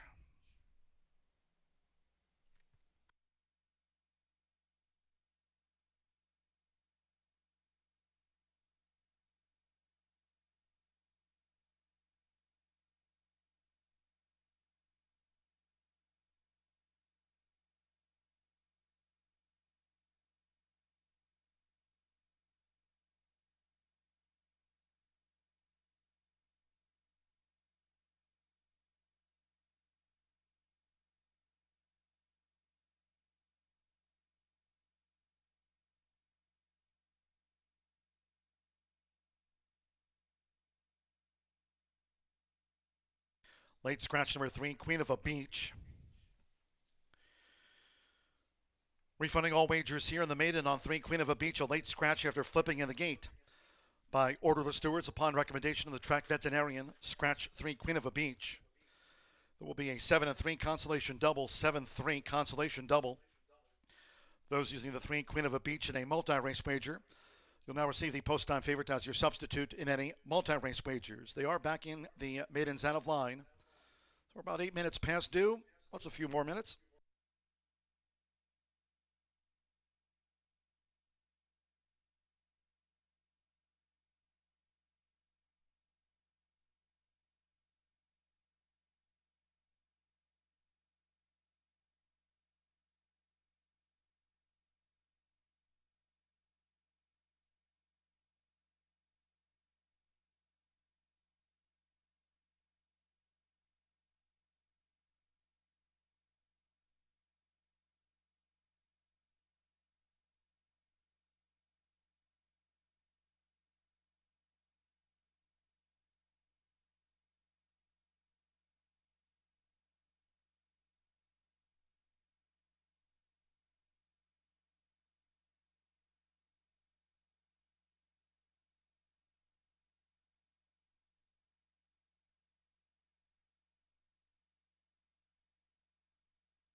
After the late scratch on Queen of a Beach, the 3, reloading.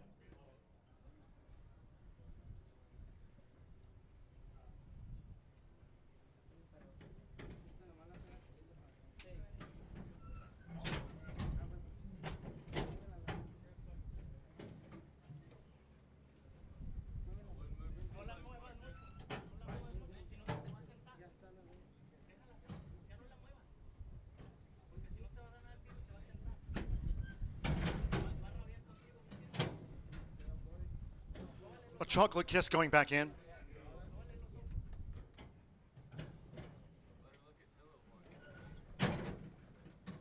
Eight to 5 final favorite, a Chocolate Kiss. Thistle Hill.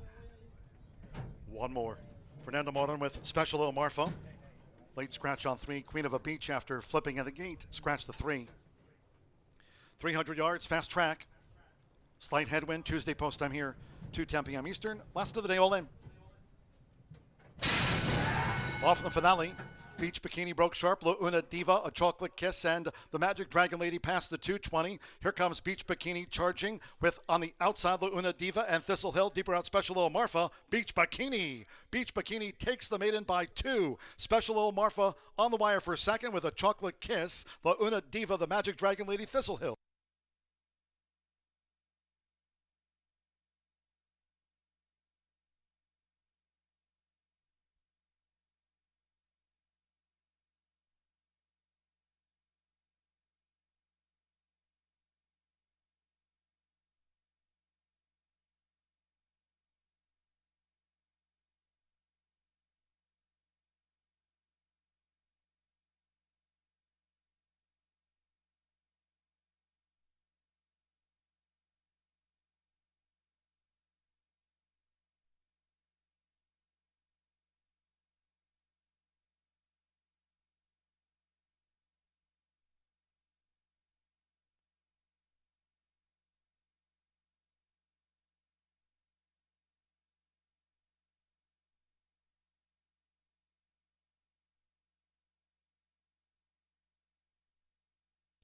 Number 7, Beach Bikini was first. The judges will examine a photograph before posting the remaining order of finish. Giovanni Vasquez Gomez. For Jessie Vasquez, daughter of Brimstone, gets off the mark in her 5th run, takes out the maiden. The judges have posted after a photograph. Number 10, Special Little Marfa, 2-1 second. Number 4, A Chocolate Kiss, 2-1 third. Number 8, La Una Diva, 8-1 fourth. Won the Magic Dragon Lady 5th for the quarter horse Pentafecta. 7-10, 4-8. The 1 ran 5th.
Do hold all tickets until posted as official.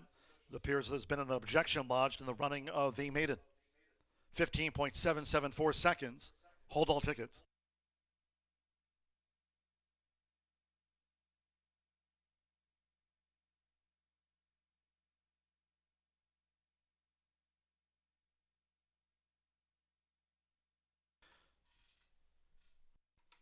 Attention staff, we have a loose horse on the track. We have a loose horse.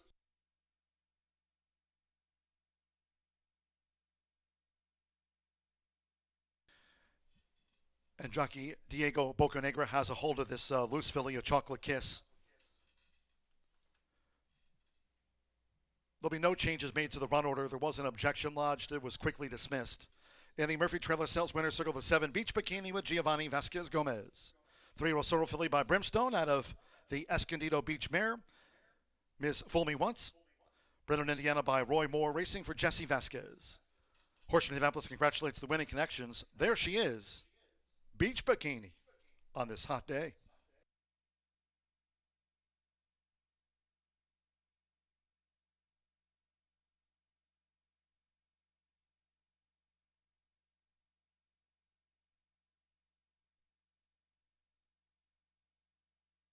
It's official.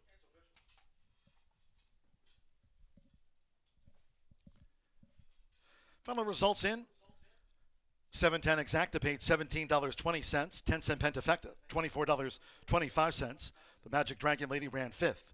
50-cent trifecta, 7-10-4, $10.10, 7-7 double, $24.80, 7-3, that's a consolation double, 7-3, $4.60. La Una Diva ran 4th in the maiden.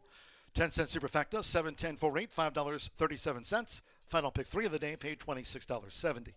15.774 seconds. Fast track headwind. That concludes our live racing program for today. We thank all that joined us here at the races. Cheers to all who tuned in. Day 2 of this 4-day stretch.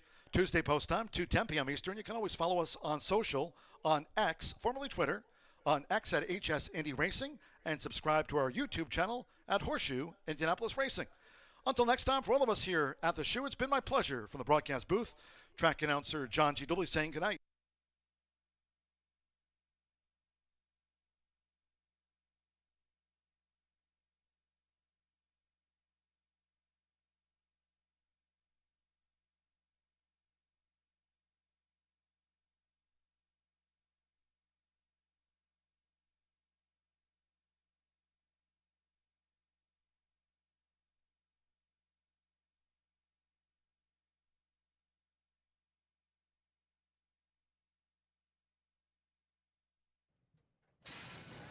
Off in the finale, Beach Bikini broke sharp, La Una Diva, A Chocolate Kiss, and the Magic Dragon Lady passed the 220.